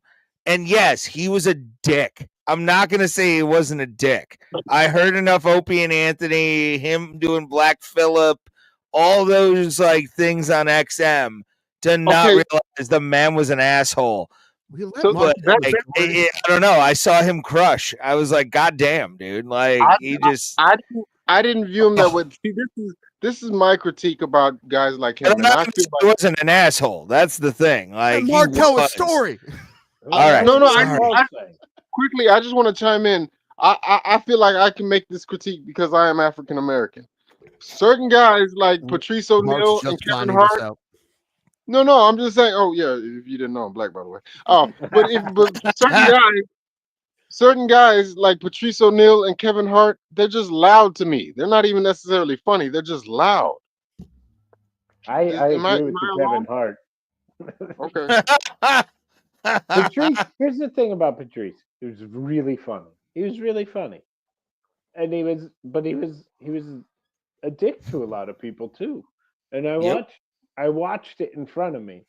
So like maybe that changed a lot of my opinion, but he did well. And I've seen nights where it was like he was on the show and it was a benefit for somebody, and then he went up and like just trashed the person the benefit was for no reason other than he knew he could get away with it because he's that good of a comic or whatever. So he'd go up and he'd shit all over him and it walked the audience. And then when they would say something, like boo him or say something like, hey man, this is, he's like, oh, boo hoo hoo, get out of here, get out of here. Like, I seen him be kind of an asshole, but he was really good to a lot of people too, I guess. But I'm not, and that's something I won't deny. Because you could always tell there was that guy who wants to ruin the mood, and Patrice was that guy. If there was a wave, he couldn't wait to break it. He couldn't wait to break a wave. And so I got the open for him in New Jersey, and when I went to the gig, I didn't want to do it. Like, I honest to God didn't want to do it because it was going to be his audience. They were going to hate me. And I knew it, but I also A, needed the money, and B, it'd be like kind of a cool story to be, I didn't know he was going to die early, but he was so nice to me in the green room, and like we had a great time, we're laughing, and he was being really cool, and one of the guys, and it was my turn to go on, and I went up and bombed so hard. And during the bombing, I could actually hear somebody clear their teeth, do the. It was, I mean, I was ready to quit halfway through my first set, and I had 4 more to go over the weekend. Biggest fear. And it was like, as I'm on stage dying, I can see Patrice walking around in the back of the room, and I'm going, oh God, this is going to be the worst part hasn't even come yet. When he gets off stage at the end of the night, he is going to tear me apart so badly. And I was so in this weird spot. And then when the light finally came up, I got off stage as quick as I could. And Patrice, when I got off stage, he just walked by me. Oh man, like almost like, get away from me, it'll rub off. And like I just felt like shit. I sat at the bar in the back of the room. He goes up and he started doing my act word for word. And he's getting huge laughs, like humongous laughs. And he goes, you wouldn't laugh at him because he was a young white kid. You racist pieces of shit. And it was like he could have easily buried me and stubbed me out like a cigarette, but that would have been the easy way. So he made the entire audience feel like shit for making me feel like shit.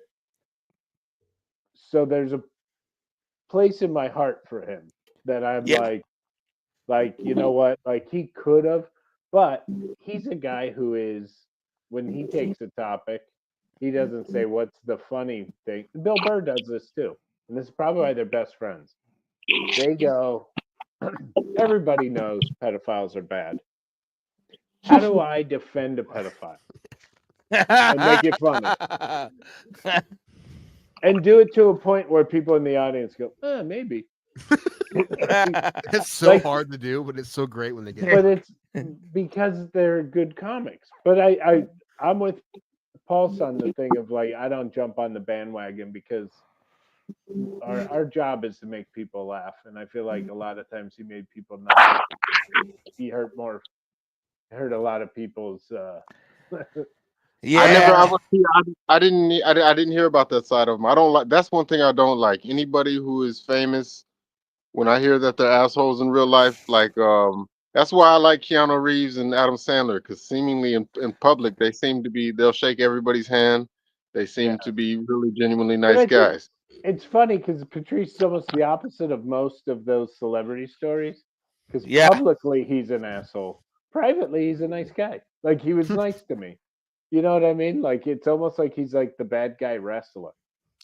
Kinda, yeah. He enjoyed being a heel a lot more. If you like, as an O&A listener, you would hear heel Patrice take the side of like Kumia out of nowhere, where he'd be like, "Hold on, Anthony's kind of right here," and he would break it down from a black man's point of view, and you were like, "Holy shit, what?" Yeah, like he would never really just take what you thought he would say. He would go a different way with it, in a way where you're like, I like you. You're fucking some about him made you like trust him right off the rip, even if you didn't know him. You loved him. I'm with Pulse though that it's like I like hearing about like the good guys. Like I like hearing that because life sucks. It's nice to have a good guy. Did I ever tell you, Mark? Go ahead, Paul. I'm sorry, man. I was just gonna say it just seems like the same career, like archetype of everybody who gets famous. Like it's happening to Drake right now and Kanye West. They get famous, and then they just forget where they come from. And it's like, I appreciate when somebody is the opposite, when they don't ever forget where they've come. Like there's a famous video of Keanu Reeves just sitting on a subway, and the guy's worth like hundreds of millions of dollars, and he's sitting on a subway, and it's like you're not really John Wick. I'll be right back. Somebody could stab you if they wanted to, but he doesn't care. He'll just sit on a subway with normal ass people. I'm waiting for the day when Mark stops returning my text. He's like, "Do you not know who I am? You're the old Mark Riccadonna." No, but with what you're saying, I think there's something to be said about like somebody like Eddie Murphy who doesn't lie about who he is now. Like when Eddie Murphy blew up and became famous, he stopped doing stand-up, and people are like, "Why'd you stop doing stand-up?" And he's like, "Because it's not relatable anymore. I'm rich, like I'm famous. My life's different. I'm not relatable." Oh wow! Right? No, it's a lot of people get like that, right? And it has to be hard, right? It's just, I mean, some people are better at it than others, but yeah, not everyone's great at it. I think like the Eddie Murphy thing's such a big deal because it's like he knew I'm going to lose my audience but he also knew when he talks about comedy, he talks about what he knows. So he's not going to say like cereal's crazy, or how about airplane food? Like he's going to talk about whatever's going on in his life in that moment. Right. And it sounds fake when people don't do that. He's someone who is a billionaire now and they're talking about the price of eggs. You're like, dude, come on. Like, that's not going to work. No one's going to get fooled by that. I didn't know that Eddie Murphy said that, but I actually appreciate that. That's very honest. Like he admits I'm not relatable to the working class guy. So yeah, I think it was what's his name? He did Ray Charles. Jamie Foxx. Jamie Foxx went back to stand up, and he was like, he was famous, he was rich, he was blowed up, and everything was going his way, and he would still go up and he'd do well. But then, like, he saw a young comic come in and, like, kill. Oh. And it made him realize, like, oh, you got soft because you're rich. You do, like, he talked about that in an interview I saw. And it's like, that's healthy to be able to spot that. I think a lot of people don't. Like, they become rich and famous, and then they, like, can coast on it, and they don't care. That's why it does make me worried to go see someone like Seinfeld or someone. They're like, do they realize they still have to work at this? And I think he knows that, but like you can't had just documentary comedian, which was exactly about that. Great documentary. Pulse, a couple great documentaries too. If you want to watch, you want to start. Comedian's great. My favorite is I Am Comic. I Am Comic is my favorite. That came out like I watched that the week before I did my first set.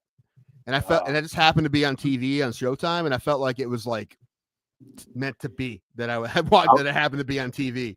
And I watched it, and I'm like, I'm going up. As soon as I watched that, I'm like, I'm doing it because that was about everything. It was about bombing. That was about road work. That was about everything, and it is still my favorite. There are a couple I was gonna. Go ahead. Sorry. No, I was gonna say. You said Showtime. I wanted to ask what platform that is. I'm gonna check that out. I don't know anymore, but it was Showtime when I watched it the first time. That was like 15 years ago. I don't know if it's on now, but there are at least two things that I have to talk to Mark about before we get him out of here. And one is social media and comedy, or really just like the state of comedy. I mean, we're in a comedy boom technically, right? I mean, I guess we are. Yeah, no, because I feel like it's a boom that's not It's a weird boom. Really producing. It's not like there's comedy everywhere. There's comedy everywhere, but there isn't audiences everywhere. People are spending their money on big names. Well, yeah, and what a big name has changed now all of a sudden, right? You can become a big name in a week, but it doesn't mean you're a good comic. But the whole industry changed because how so? I mean, I know, but I'm asking you. But like, you know, I mean, just look at online. People are being made and broken, and you know, numbers are switching back and forth, and it's not of the day. It used to be go up and just kill every night, and the word would spread. And next thing you know, every club wants to book you because you're going to kill. But then when your name's on the marquee of every club, all of a sudden you become a name. And then all of a sudden it feeds itself, and then you get big and you start selling more tickets. There was a path of being a comedian and an artist and working on your thing. Where now it's like, hey, I've never been on stage before, but I have 4 million followers. You want Friday or Saturday? You know, like now it's a different thing. And it's not, I don't want to sound like the get off my lawn guy because times change. But I mean, realistically, it's like everything has changed. Everything I was taught as a young comic is changing. And I'm hoping to ride the wave enough into that I don't have to change too much. But like Pulse, dude, you're starting now, and they'll always say, like, you know, well, you give a comic who's just starting any advice. Like, I don't really have any other than the stuff that you do on stage. I have no advice of like how to get booked anymore. To me, everything I do is off of relationships that I built for 25 years. And I don't know as a new comic if you can do that now. I don't think you can build relationships with club owners anymore because the club owners aren't even at the clubs watching the comics anymore. No. It's franchisees, dude. That's the problem. What's even the state of clubs now? Well, we'll see. Look at their website. You can see the demographic. I mean, it's usually like the website will tell you who they cater to anymore. Cleveland Funny Bone. You look at it and you're like, oh, there's a demo there. You know, Funny Stop. You got this beautiful son of a bitch down here doing fucking shows. You say greatest club in the world on this show. Right? Greatest club in the world, the Funny Stop. This son of a bitch does it. So it works.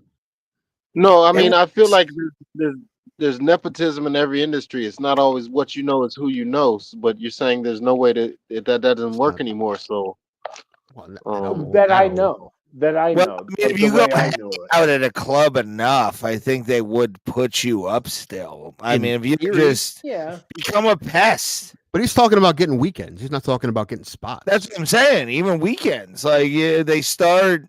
Some places still do that, where it's like you hang out at the bar. Hey, I'm a local comedian. No, but I'm talking about for Mark. 5 and then maybe 10 and then 25 and then go from there. Mark sees my but like there's this guy called Country Wayne on YouTube. He got famous off of YouTube, so I feel like that's the way to do it now. That's what I'm talking about. Oh, okay. That's the question. That's like that's a crazy different way than I was told. Like it used to be, we were constantly told, get to Montreal, you'll get a TV spot. From your TV spot, you'll get seen, and then from getting seen, you'll start to get booked. And it was that was like one process of getting work. And the thing is like, I don't know if any of that matters anymore. There's people on podcasts that have more viewers than the Tonight Show. Right. So like, is the Tonight Show going to get you work? Probably not anymore. Not much. I mean, I think it used to be in the old days. In the old days, I feel like you would be a hit and you would go on like Johnny Carson or Jay Leno and you would kill on there, and then from there, as soon as you get off the plane, they would give you a sitcom, right? Like that's how it used to be, right? Yeah, I mean that was the dream path, right? And now it's completely different. I have friends who do. They have such a following on social media that they don't even want to do weekends because it's less money.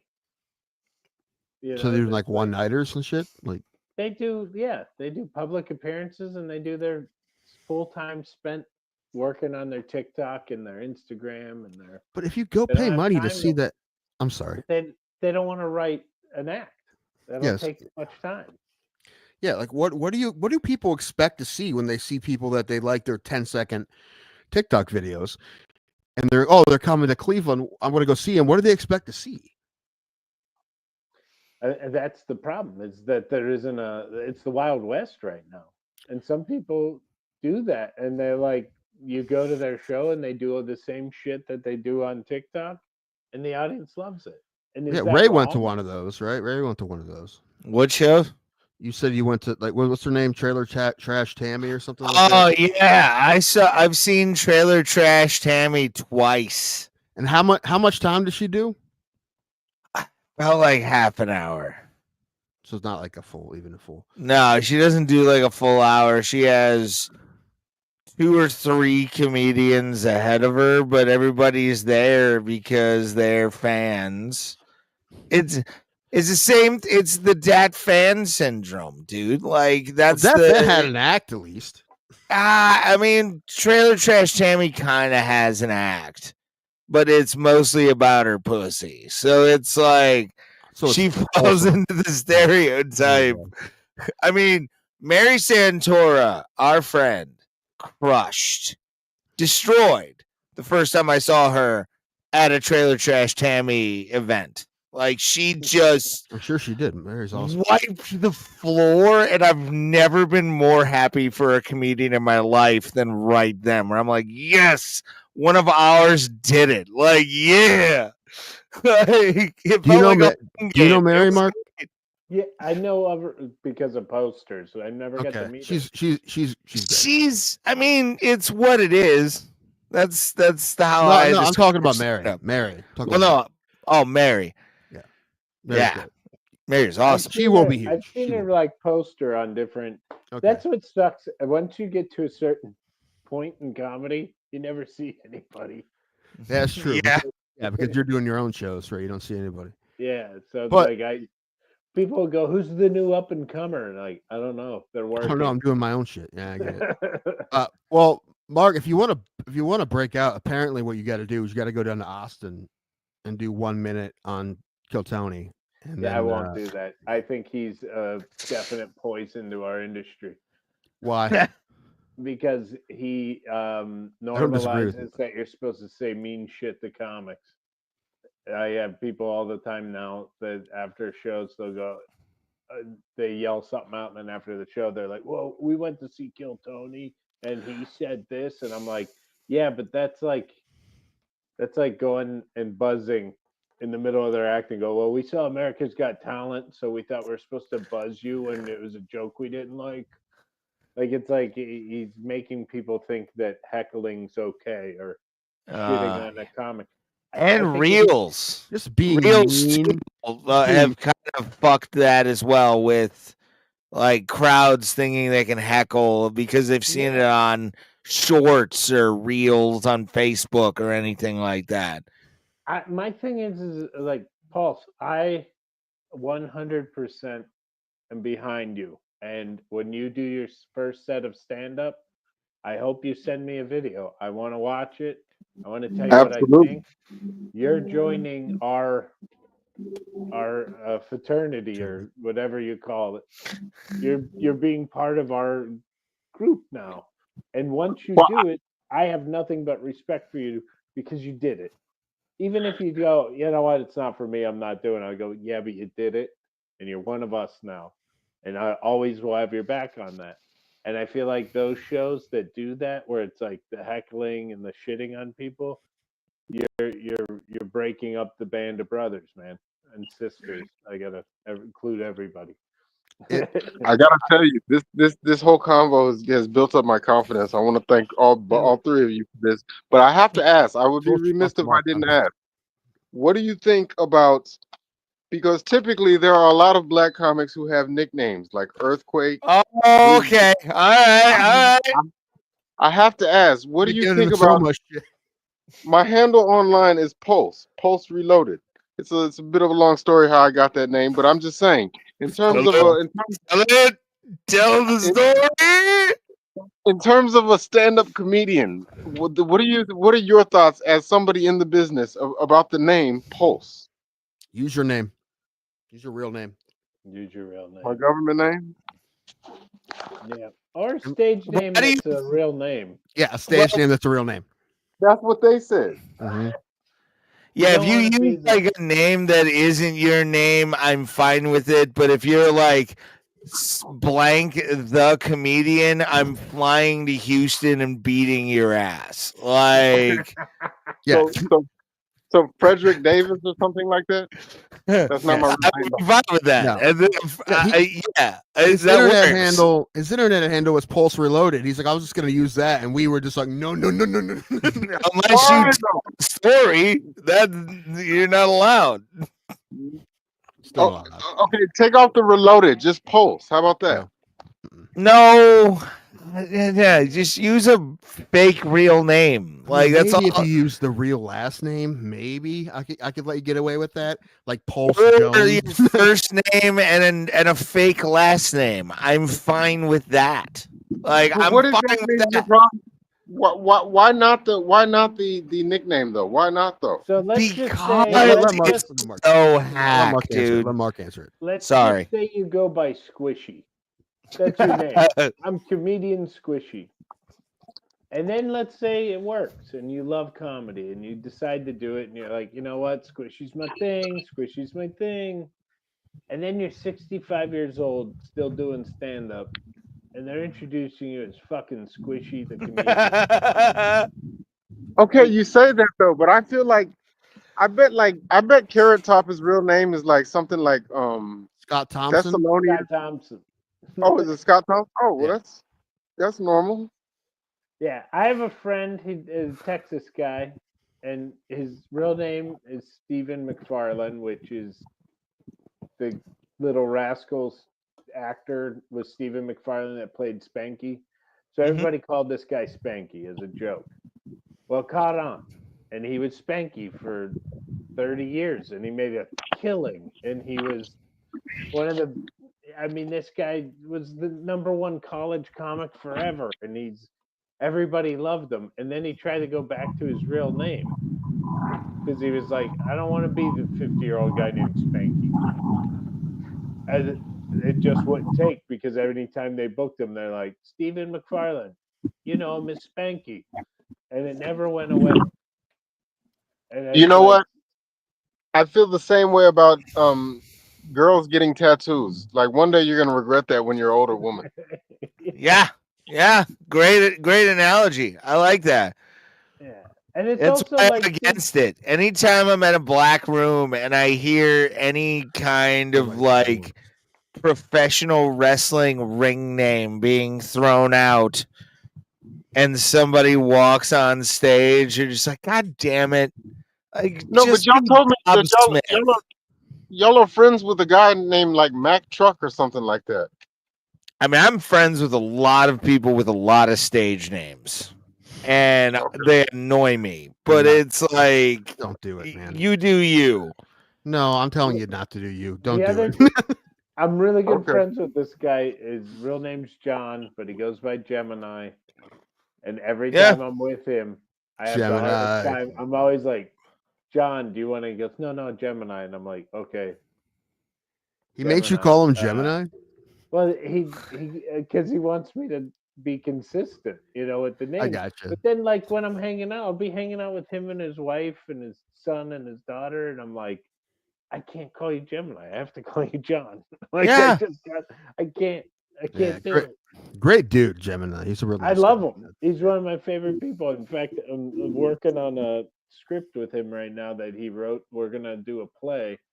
And I can only in New imagine York what the hell City. that is. I'm excited. Dude, if I tell you, it's the greatest premise. It's so good, but I think the nickname thing was something that was very 90s.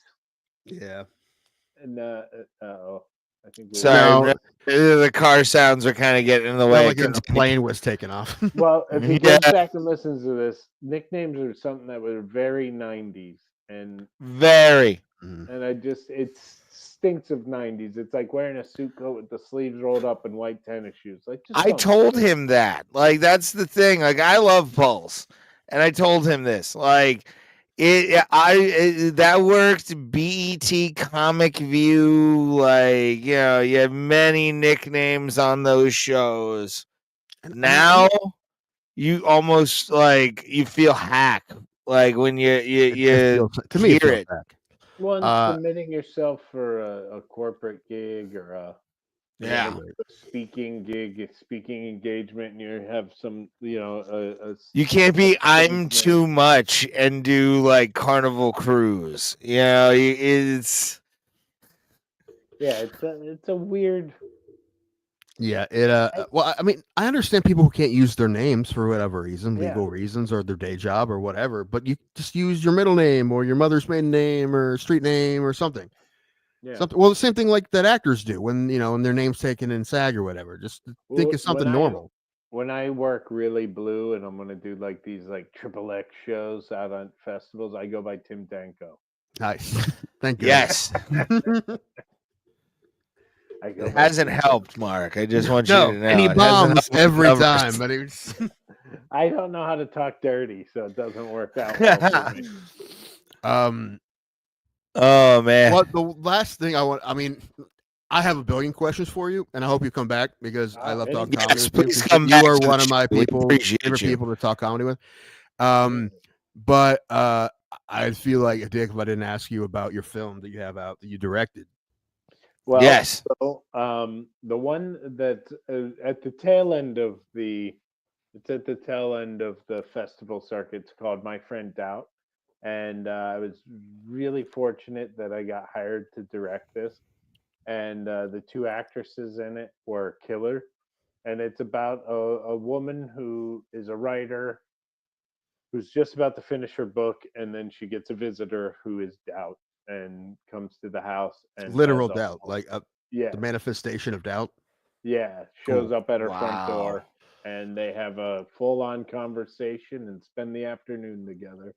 And it's kind of it's a brain fuck where at the end of it, like that it's doubt and that it's not real, but then all of a sudden all the moments click at the end where you realize like I let doubt do this to me. I just got to Awesome. finish. And it's a very cool, really fun, and it's crazy because it's an all-female cast. The writer was female. Everybody. Oh, they hired a man to direct that though. That's well, and not only that, the crew they needed funding. The crew was mostly female too, and but it took a man to direct it. That sounds fun. As someone who was, was more raised by his mother than anything, that actually sounds great to me. It was one of the easiest sets I've ever been on, and we hit so many goddamn problems with this. Well, yeah, you had so many women, of course. Hey, sometimes you gotta, bada bing, bada boom. Things got done, but no, it was like we had so many pitfalls happen that could have been a disaster. Like 4 or 5 things happened that like could have potentially made the movie not get made after we were already filming. Like there was so much going on with this film that it was like, and then we pulled it through and we shot it in one day, which was insane. 1 day? Yeah. 1 day? Unreal. Yeah, it's 20 minutes long. It's not a feature. Oh, it's a short. I didn't know it was a short. Okay. Yeah, still. Oh my god damn! How much fucking coke did you have to do to just be able to go a full day with how many scenes? All right, 20 minutes is fine. Like Jesus. The film took place over this whole house. Like it was something crazy. Like we did like 16 different location like switches and shit. Like there's no way we should have shot what we shot. It's 18 pages in one day, which was fucking nice. Insane. Yeah. So then now this new movie that we just finished, but because of how we finished, how the film festivals line up, we just started submitting it because a lot of the really big festivals want their film festival to be where it premieres. So they don't want you to do a bunch of little festivals. You do theirs first, and then you can go and do the little ones. So we finished this one. It's called Painted Casket, and it's crazy.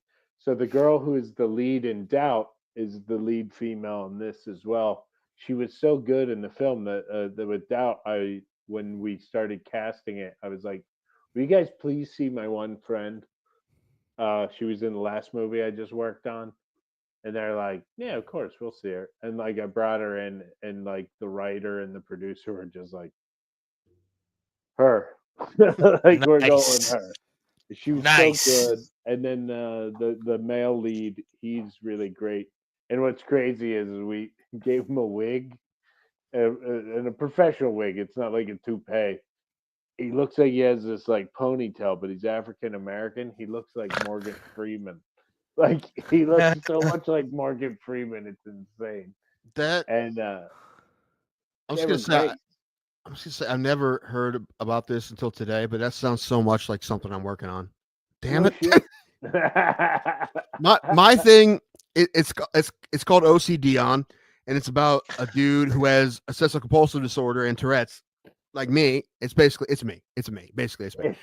But his OCD like and his Freeman, which is you, Morgan Freeman, yes. But his OCD and his Tourette's manifests itself as a person in his head, right? And they're always talking back and forth, but the people in front of him don't see it because it's what's going on in his head. But that person is like a black dude for some reason, and there's a lot of jokes about why it's a black dude, and it's called OCD and that's basically. What it is now, I feel like I'm ripping off your thing, although I've never seen your thing. You better do it. Like, dude, it's half written. I haven't touched it in years. Finish it. It has 3 scenes. It's a short. It has 3 scenes. Finish it. You have no excuse. Yeah, Danko. I'm sending it to you when I'm done with it. You can tell me how bad it is. Perfect. Then you got to finish it. I do want to do it because I already have a guy in mind to play. Well, I'm going to play myself, and I know the guy who will play Dion. So I most likely. There you go. And I can. Well, the thing is, I'm too lazy to write anything that I can't make myself. Like if it costs money, I'm not going to write that. So I could probably. You haven't written your Marvel film yet? No. Damn it, Dan! You should. I want to be a writer so bad, and I've written a few really good screenplays. I think we're good, and 2 of them, I was paid to do it, and I made money. It sold, but it hasn't been made. But I just don't know if I have what it takes. Some of these writers out there, like they turn out.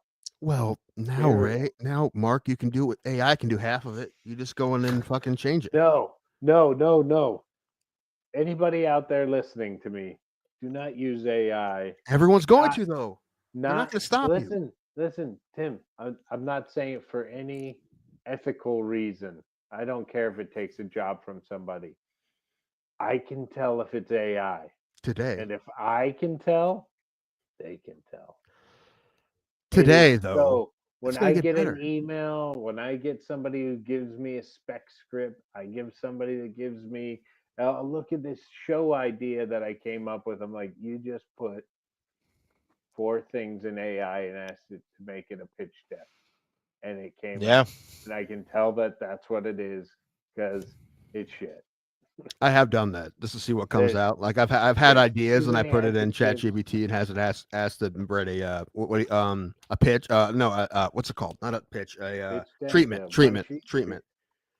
and it will do it. But I'm like, but you can go in and change shit though, you know. But yeah, it's but you can tell it still has that stink of that's the thing. Today, what about 10 years? 10 years of that's what I'm worried I'll about. be fucking retired or dead.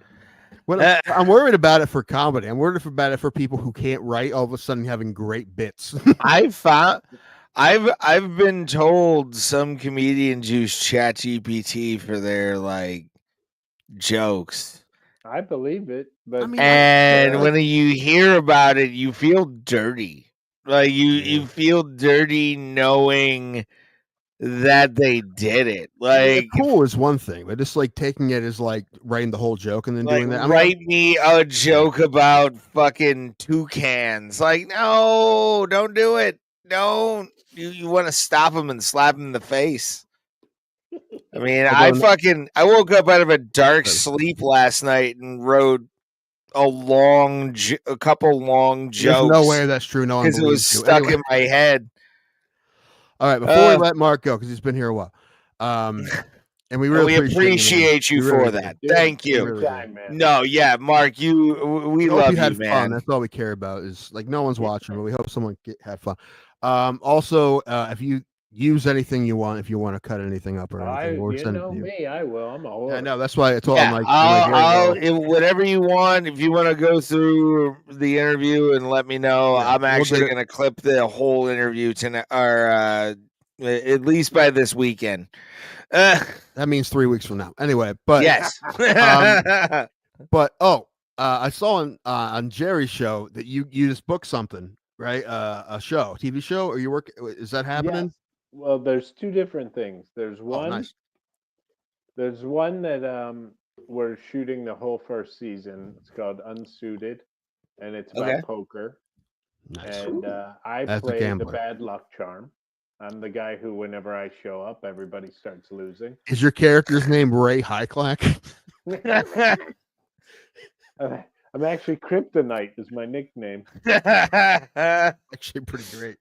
And then do you guys remember the movie Beer League? Yes. Yeah, dude, Beer League is one of those comedies that I tell people, I'm like, have you seen it? One of the most underrated comedies ever. It's one of those, yeah. I love that movie, but they're doing a series. I saw a little bit of it. Yeah, they're like little shorts.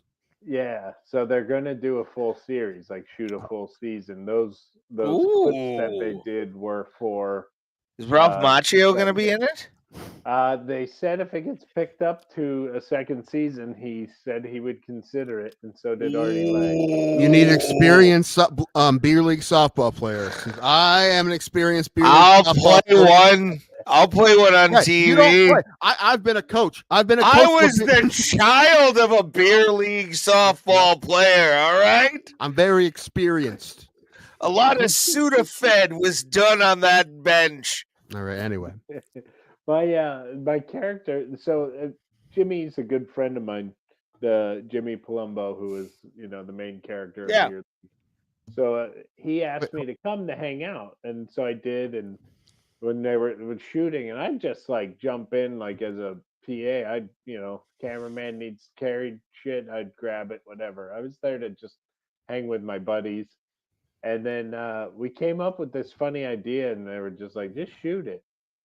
And so we improvised this scene. It was half written, half improvised. And they decided to put it in just as a side thing because it was a good lead in to Maganelli seeing that his son was playing. So they kept it in because they were like, it's pretty funny, and it was just like a stupid throwaway scene. Nobody knew who I was, but I knew who everybody was. And you all know that guy. And it ended up getting so many good laughs that Jimmy's like, well, you have to be in it now. Like every time they screened it, like people would just laugh at the scene. So I'm going to be the guy that you don't know whose name it is. Like love nobody it. knows his real name. So he just like every time they talk to him, they have to get around like, did you catch his name? I didn't get his name. I don't know who that is. I don't know who that is. That's funny because I'm excited for that. That's gonna be fucking awesome. Do you play softball? Is there any softball in it? I do. I'm the leadoff hitter. Oh, And nobody remembers Get it, me. put the speed up top. Of course, got to put Yeah. that speed up top. Do you have the glasses? Do you have? Oh, I know the ones you're talking about. Except I think if I had them, I'd put them on top of the bill of the glasses. You ever see yes. that guy? Okay. I respect it. Then wear the hat backwards. You have all the sun protection, none of it being used. What's the name of the guy who was in Beer League? Who he was in Brooklyn Nine-Nine, little guy. Jolo something. Yeah, he was in it. Oh shit, Yeah? I can't think of his name. Something with a T. Jolo Trulugio. I believe he was also in Upright Citizens Brigade. He was one of the. Yeah, he's great. He's in all kinds of shit. He's in he's Role Models and a lot of those like the David Wayne movies and shit. Always plays a weasel. And then Beer League, the movie, he wore the high shorts. He was all. He never got a hit. Yeah, it was that was great. But that's funny because, like I said, I've played softball and I was the coach of the Beer League softball team, which is hilarious because it's just basically just like telling guys what positions to play and hope they don't yell at you. hope they don't hope they're all like, okay, that's fine. They're like, I don't want to play left field, Then you're like, Everybody wants to play the good positions in softball. Like the goal to me was to just drink. Well, Exactly. I only ever wanted to play catcher because I'm terrible and I'm fat, so I just play catcher. And I only played if we didn't have enough guys. Because I was usually just the coach. I just coached third base and tell everybody else what to do. That was fun. That's perfect for me. Yeah, but you were the catcher. I was the backstop. There you go, behind the umpire. It also. We played in the league one time. We had a funny stop softball team, which is hilarious. There's a bunch of comics. Yeah, it was great. Pete would come to games. Pete came to the games. Coney would cook for us afterwards.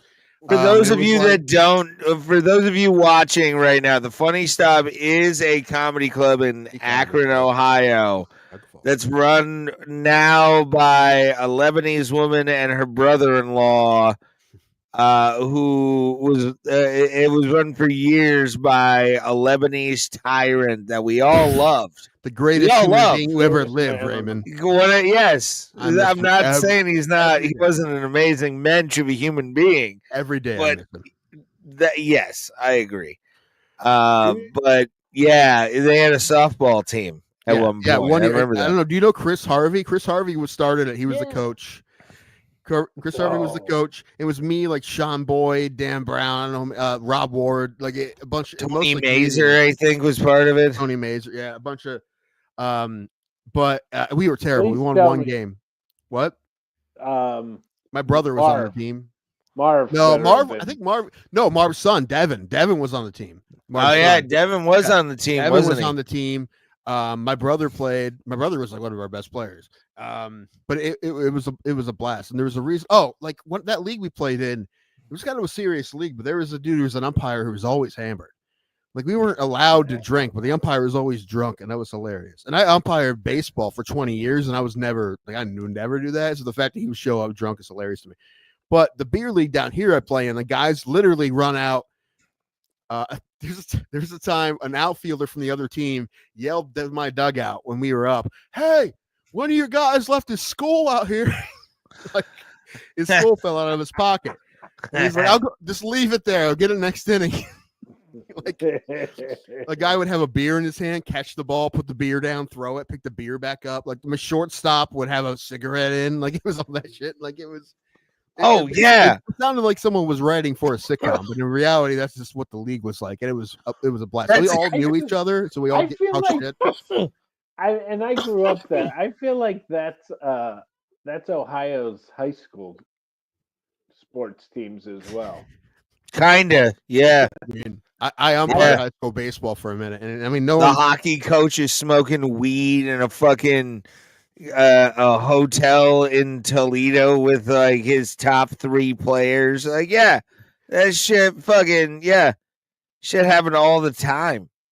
I just did a fundraiser for my niece's softball team. I told you about it last time I saw you. You're getting ready for it. You're tuning up. You know what? Thanks again for letting me go up because I felt so much better. As I haven't gone up forever. I did a couple of minutes with you, and I'm like, oh, okay, I'll be fine. And it went really well. You had a couple new bits that were cooking too. What do you think? Hold on. I'm going to ask a question of Mark Riccadonna. If I gotta let may, him go too. eventually. We can't keep him here forever. I know. I understand. I love to, though. His drunk. Did you do the drunk uncle joke, Tim? No, I didn't. God damn it. Okay, never mind then. No, we can move on to a different subject. I'm working on it. It's the bit I'm working on about how I hate that Major League Baseball does this thing. Well, the Guardians do it. That on Sundays the kids can run the bases.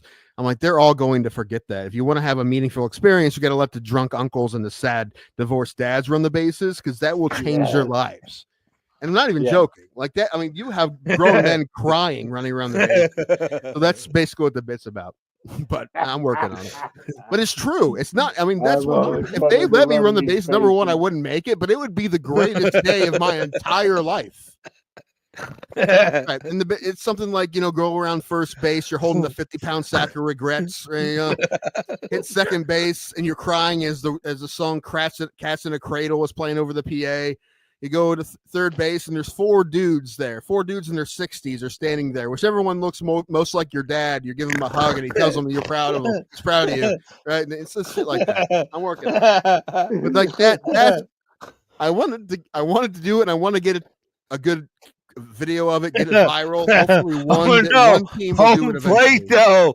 Home plate is the ex-girlfriend that wants to get back together. Yeah, the ex-girlfriend tells you that she shouldn't have left you, the best she's ever had. Yeah, like that. That's Everyone's living out their Jake Taylor, their best. Yeah, Jake basically. Taylor. Yeah, it's that. Yeah. But the thing is, it's a joke, but I'm also completely serious. Somebody needs to do that.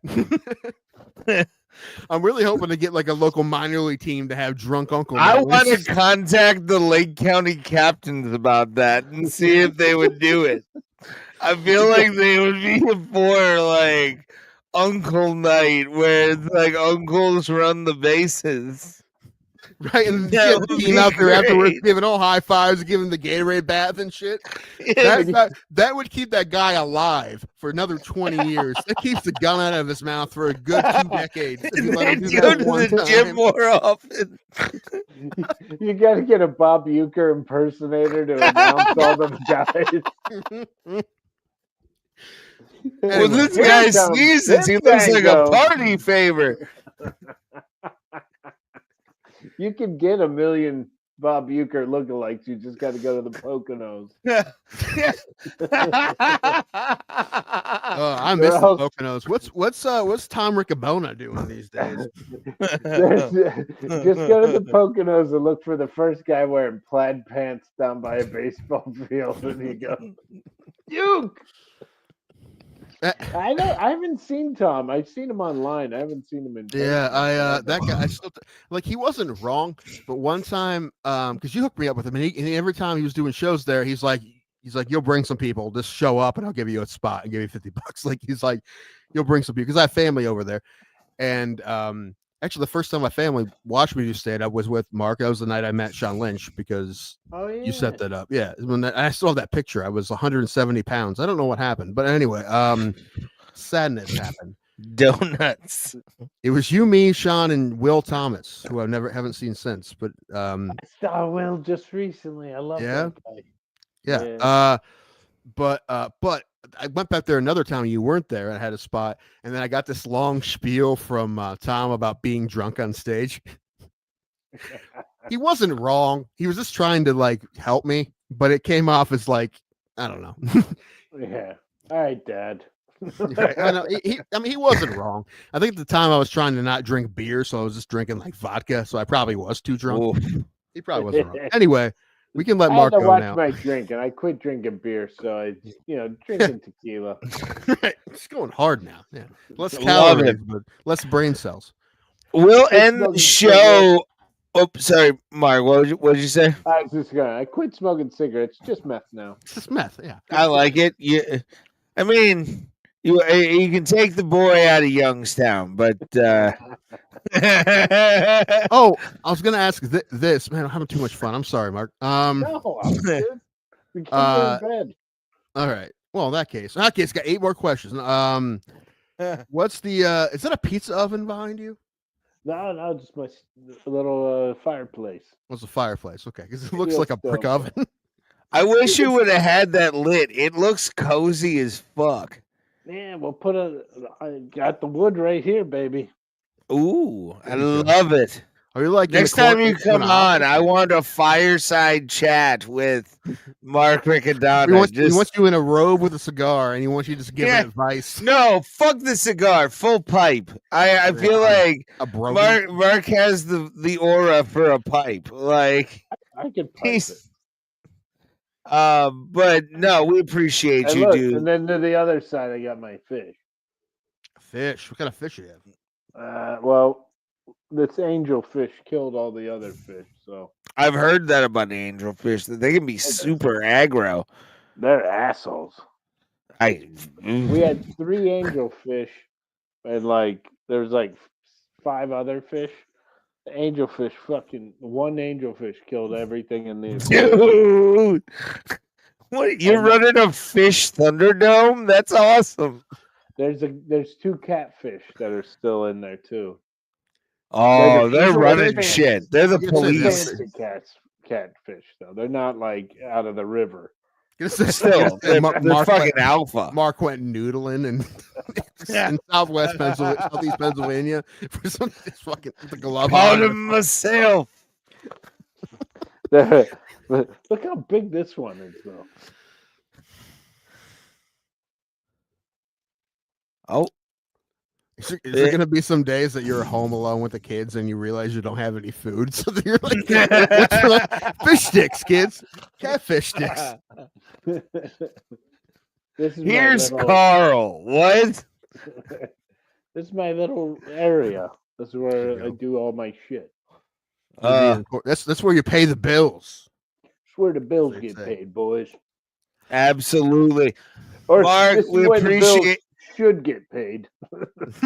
Goddamn right. In theory. So that poker show, is that picked up by anybody, or is it going to be like you're just making it hope it gets picked up? It's all I know, and the only thing they'll let me know is that it's funded. Okay.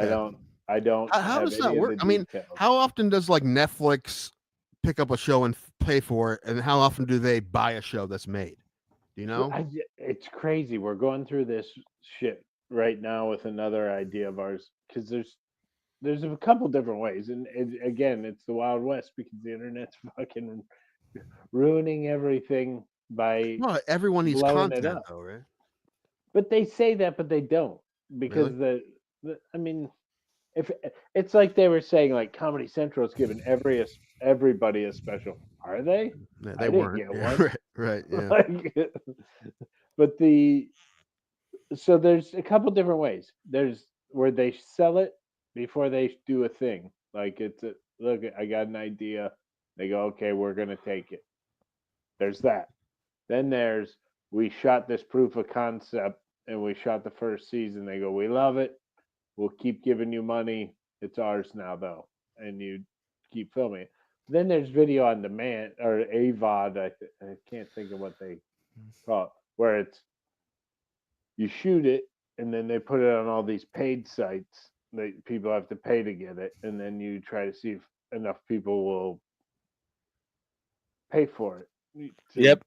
Get your money back. So there's those are the big 3 ways, from what I understand. But I'm also horrible on the business side. I'm more just on the creative, because the business side is, man, if you want to be in that world, you have to wake up every day and read all the trades, because everything changes overnight. Yeah. Right when you think you know what's happening, it all changes. It's kind of wild to see the sea change that a lot of media has gone to, even in movies and stuff, where it's starting to become you can almost tell where the culture is, but at the same time there is those moments where it's like, okay, I like it. Yeah, there's always something different in there. I feel like there's almost an artistic thing that's about to explode in movies, and I'm hoping it does. Yeah, I think I mean, my personal opinion is, and it's also because I was never invited to the big boys table, but to me, everything's indie. Like you do everything indie, you do it yourself, make a great product, and then hopefully somebody will. Mark, can I ask you one a musical question? Sure. Were you a punk rock kid? What is this coming from? I was. Well, no, he has the DIY mindset. That's why I'm like, yeah, with like indie and all that kind of stuff. It's like DIY comedy. I think it's because I did everything the way you're, supposed to. Like I went to theater school, I studied, I learned everything. I did theater and I was working my ass off, and I just never got invited to the party. So I was like, if I'm gonna do this, then I gotta just do it myself because nobody's gonna help me or get me through the door that it's. And I mean by help me, I didn't even have the chance to get told no. Like that's what bothered me. Like you read all these autobiographies and you hear all these people about how their doors slammed in their face for years and nobody, I couldn't get casted in anything and I was up for this role and I was up for that role. I don't get up for any role. So it's like if I'm going to work, I got to do it myself. And I'm in the right places, I'm meeting the right people. I just never get the opportunity. So the only thing I could do is do it myself. Well, the thing is, man, I mean, it could always happen still, right? And the fact that you are still grinding and hustling, I have so much respect for you for that. I know it doesn't mean much to you, but it's true. But it's true. And I tell people that all the time. You want to see work ethic, like you and like Sean Lynch, a couple other guys. Like I'm like that. Those guys, I mean, they're grinded because I mean, and also this is going to sound bad. But I think all the time, like I'm like Tim, you're 30. I liked Mark's reaction to that. This is gonna sound bad. This is gonna sound bad. I say to myself all the time, like Tim, you're 37. If anything good was gonna happen, it would happen by now. Like I said to myself all the time, I'm like, bro, Tim, you're too old. But I know that's not true. No, that's not true. Especially when there's all kinds of especially when you're working actor. Any day you could get picked up for a series that's huge. You can have it. The whole world could change in one afternoon. Right. Everything could change in one especially afternoon. with social media and shit now. Anything can happen all the time. So it's like just be prepared. All you can do is be as prepared as possible. Work as hard as you can and love it.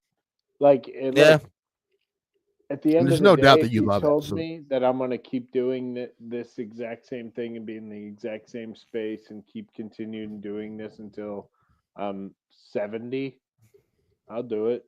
It's like that Luke Combs song, right? What would you be doing if you weren't doing this? He's like, I'd be doing this. Like that would, that's the song. Yeah. He's like, yeah, I would still be doing it. What are you talking about? The altered universe of Mark Riccadonna would be I would have a day job and trying to do this. Right. So I guess I'm in the right universe right now because I'm just doing this. Well, what, baby? I wish I was in a place that I knew exactly what I wanted more, where it's like, oh, I just want to be a comedian. I would love that. I wish I had that. But I don't. I want to do film. I want to act. I want to direct. I want to write. I want to do it all. And I want a family. I wanted a wife. I wanted kids. People said, don't do it if you're in show business. Don't. I'm going to do it anyway because it's what I want. And what are you going to do? Like, am I going to wait until I'm 50 and still have a roommate and be in New York City? It's like, no, I'm just going to I found the person I want to spend my life with. Decide I want to have kids. Yeah, it's hard. So it's everything else. Right? It could be worse. You could be 37 living with your mother in a town no one's heard of. Like it could be. And 35 doing the same thing. Who knows? Yeah. Tim, I could have 3 gigs go south on me, and I'll be doing that, but with a wife and 2 kids. Yeah, right. It's just a matter of putting in the work and keep trying. Yes, that's all we can do, right? Yes, exactly.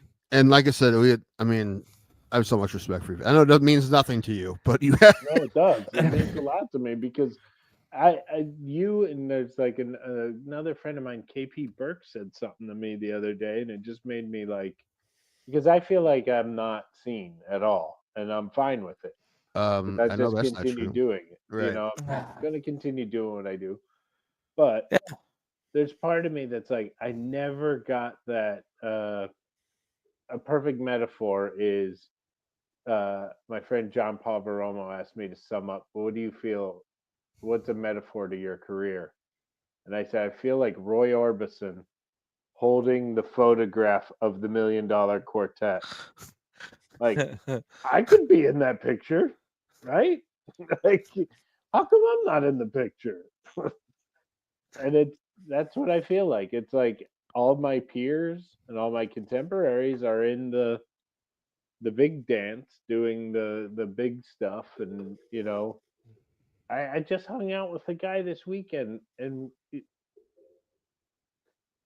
granted, he only opened for me because we wanted to hang out. It's not that he opened for me because we were both billed on a show and whatever. But I had a gig. You say granite with a like, hard I'll T? tag along with you, and he came with me.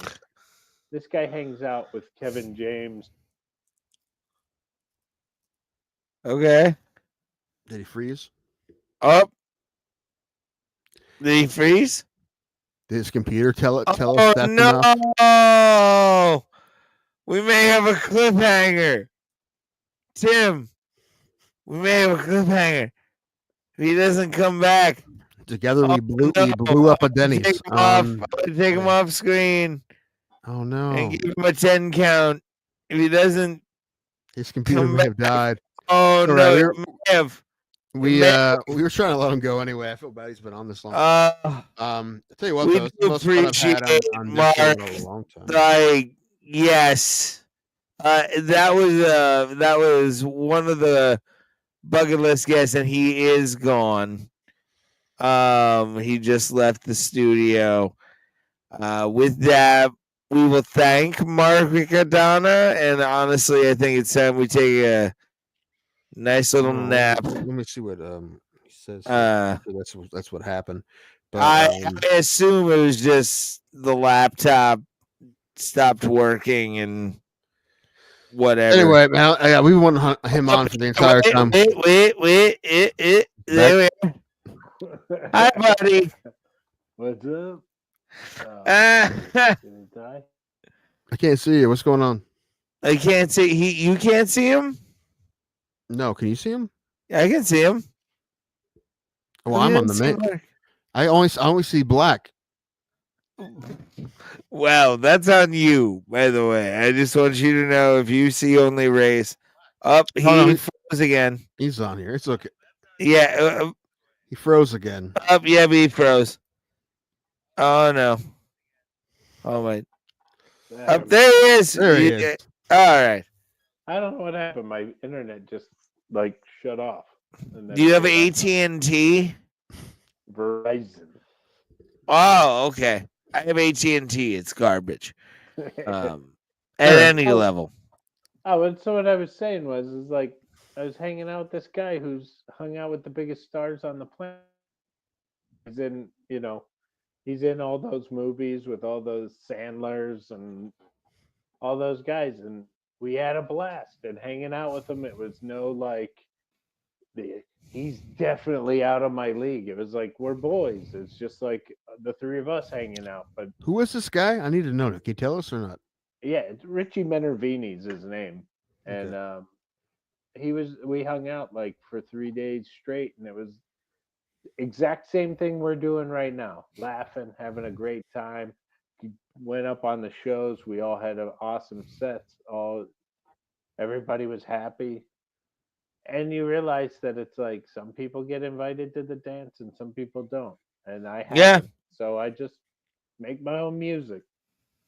That's why we love you, Mark. That's why we love you. This guy was in Paul Blart, dude. I remember this guy. He's in Grown Ups. He was great in Grown Ups. My favorite scene when they all go over for their water break. He's the guy who starts eating a cannoli. They're all drinking water, and he's like, "Oh,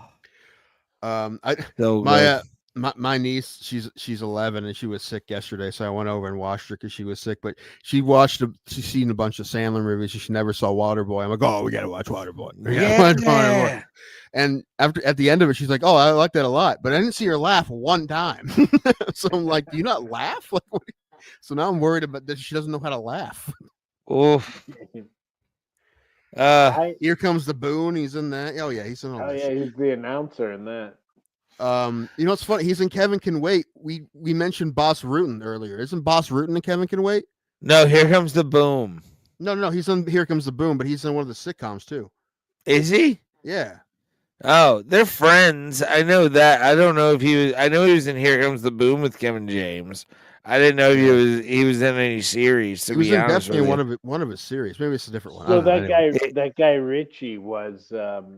He had the East Side Comedy Club out in Long Island back in the day. First comedy club that actually paid comedians. It wasn't just the city wages of like $25 or whatever.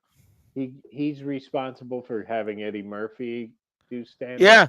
Responsible for Kevin James, friends with Ray Romano, friends with all those guys. He goes back to, you name the comics from the Boom, and he was, they all know him, and hanging out with him, you would never know. He's just one of the guys, just hanging, just funny as fuck. I like that though. It's gonna happen, Mark. Cover funny fuck. That's like anytime I meet somebody who doesn't do stand up but is hilarious, I'm like, I can kind of get a little bit more comfortable with you. Yeah. Like if they throw out a joke that makes me laugh, I'm like, all right. Yeah, I don't care if you don't tip me at my day job, but I'm glad I'm here. Yeah. All right, I better let you go, Mark. Ray's about to fall asleep. Me too. Yes, I'm about to pass out, and I gotta be up at fucking like 7, so it's gonna be fun. Mark Riccadonna, you sexy bitch, you. Thank you for being here. Thanks for give your social medias and everything that you want the people to remember real quick. You go on any of them, any social media, and look up Mark Riccadonna or Drinks, Jokes, and Storytelling, and you will find me. That's your podcast, right? Yeah. Drinks, Jokes. I got to revive it. It's been too long since we did an actual episode. Have us on. I don't know what, but have us on. You don't want us on. Ray, stop. Leave the man alone. I'll give him us a favor, and now he's asking for another favor. Look at this fucking guy. Have a cross promotion, Tim. I'm looking for no one watches our show. We have people. I find Mark by Googling close personal friend of Ronnie Riccadonna. That's what I Google when I. That's Pete's favorite. Pete's favorite. That's how he brought me on stage, Pete. No, he from Funny Stuff. I know. He'd always bring me up as Dig Dinkle. Dig Dinkle. Man, I miss that guy. Literally every day I miss that guy. But again, Mark, thank you, man. This was a lot of fun. I hope you come back sometime. Good luck with everything you're doing, man. And keep me posted, man. I wanna watch all your shit. Let me know when I can watch your short. I'm excited to see it. Yes, thank you, Mark Riccadonna. We appreciate you. We'll see you Thursday, and as always, we'll see you at the everybody else. And look for me to send you a bad script about OCD on. Please finish it.